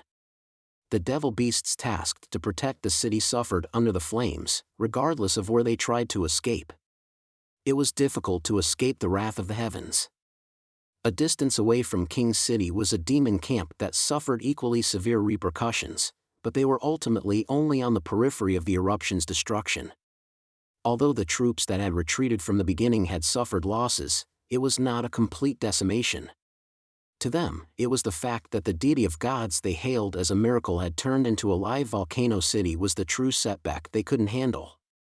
Sylvie saw many demons that stood in their place motionlessly as they stared at the Blackstone Tower falling towards them. After experiencing 2 explosions, the deity of gods was completely paralyzed. It dragged 2 spewing lines of flames and sank along its original path. A moment later, the giant pyramid at the bottom made contact with the ground. The collision between the 2 triggered a third boom and the pressurized air within was unleashed as a small shockwave. Under the inertia, the floating island continued to slide forward, crushing the camp and scout stations into smithereens. As it slowed down from friction, it left a kilometer-wide ravine in the ground. At this time, the spewing flames had weakened with the churning smoke and dust having a slight hand in the result, but it did not signify the end of the catastrophe. The interior of the deity of gods was similar to a boiling stove, apparent from the glowing red cracks seen on the surface. Perhaps the flames and heat would require several months to completely go out, but before that, all the demons that resided inside the city had turned into its fuel. The only thing Sylvie cared about were the 3 that had charged beneath the deity of gods. "How is it, do you see them?" Tilly inquired on their whereabouts as well. "No, not at the moment." She bit her lips and replied. With the deity of gods experiencing the destruction, fall, and slide, to follow alongside the deity of gods held unfathomable risks. If they didn't appear, it would mean the inevitable, "Wait a minute." Suddenly, her magic eyes noticed a few inconspicuous black dots. They appeared similarly to rocks being thrown out by the shockwave, but they never fell to the ground. Sylvie gathered her remaining magic power and enhanced her vision, to see 3 gray biplanes flying out of the billowing dust, the insignia on their tails still as distinct as ever. Although the planes appeared to be in shambles, with a layer of dust all over the wings, making them no longer as sleek as before, they remained intact. At that moment, she was unable to say anything, as though something had gotten stuck inside her chest. After breathing in through her nose, Sylvie picked up the sigil and replied, "Your Highness. The 3 are fine." "Is that so?" Tilly's tone relaxed by a clear margin. "I knew it. If you had known, you wouldn't have kept asking." Andrea smirked by the side. Wendy smiled and shook her head. "Inform everyone to return to the cruiser. Let us bring the news of our victory back to His Majesty Roland." Chapter 1470, Fracturing. "This is impossible," Blood Conqueror looked at the reddened horizon as he roared with battle axe in hand. Although he couldn't see the exact situation of the deity of gods, be it the red hurricane that surged towards the firmaments, or the successive explosion sounds, it all meant that the situation was not optimistic. As one of the first senior lords of the race to upgrade, he was the first to see man-made fiery rain. In his memory, only the calamities of the Blackstone region would produce such phenomena of a resonating world and flames reaching into the sky.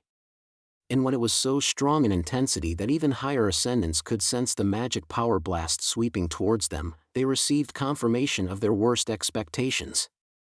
It was no longer considered a ripple, but a thud that struck them on the heart. Only the king's death would trigger such a clear palpitation. If one wanted to kill the king, one had to first attack the deity of gods. That implied battling thousands of junior demons, more than 100,000 primal demons, and even more symbiotic demons. Blood Conqueror could not imagine how the humans could accomplish that. What's happening over there? What are Undeserved and Mask doing? His rage reached its peak. The two bastards had confidently claimed of being able to protect the deity of gods, but in less than an hour, the rear had fallen under the enemy's hands. If they were to appear in the camp, he would not hesitate to chop them up. Wait, where are you going? Just as Blood Conqueror gritted his teeth and headed out the camp, Death Scar stopped him. Is there a need to ask? Of course, it's to kill the enemy. Make way! How are you going to touch that metal lump in the sky? The latter remained motionless.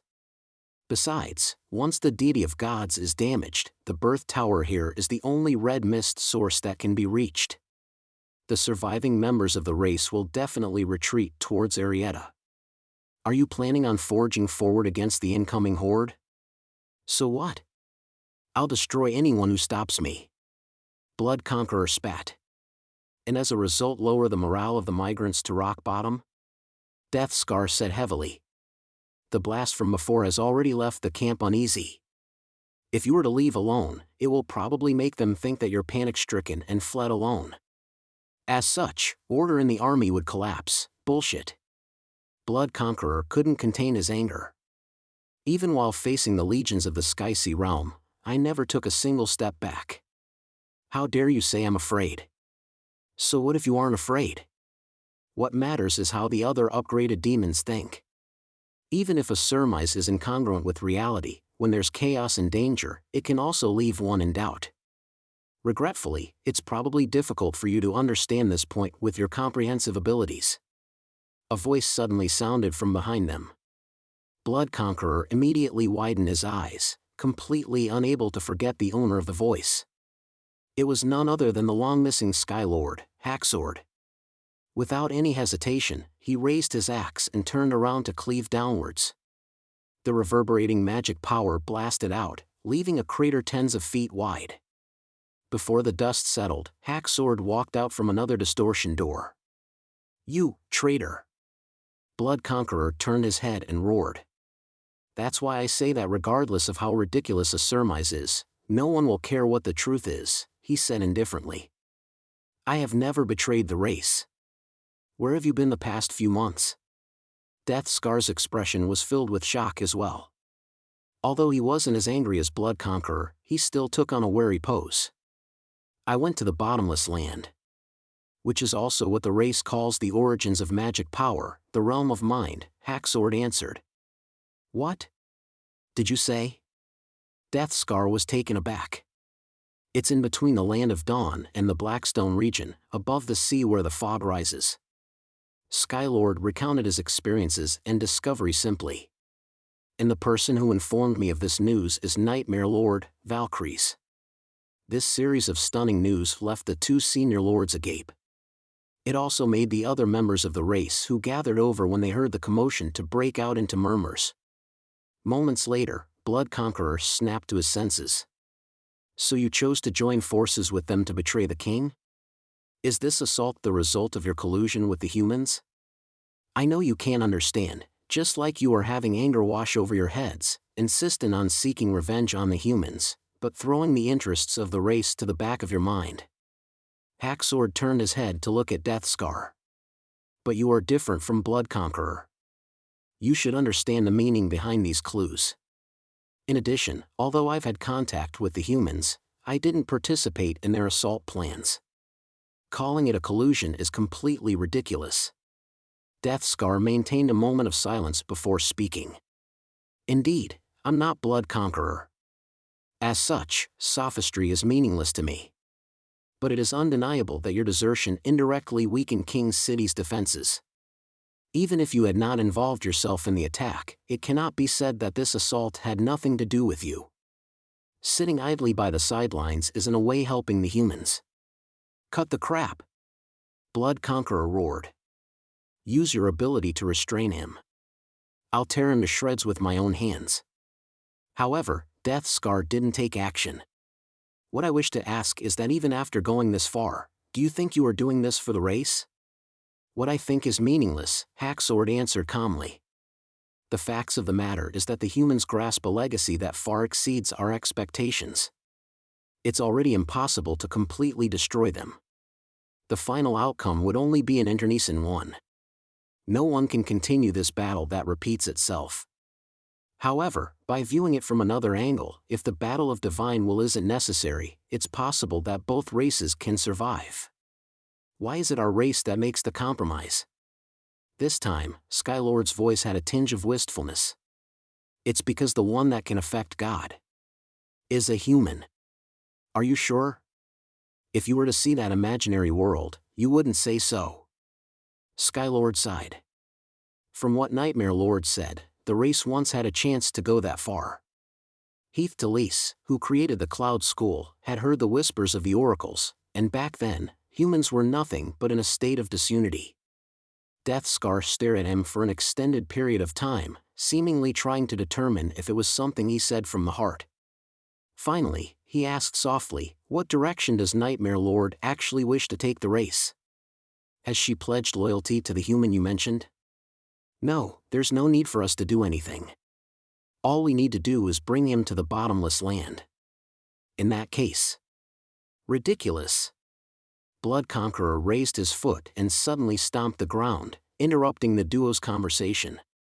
"What difference does this have from surrendering in submission, leaving your fate in the hands of someone else? You believe the lowlife's promises? I reckon you must be crazy. Nightmare Lord is nothing worth mentioning either. This is the only Chan, ha ha. Are you treating charity as a chance?" He raised his axe.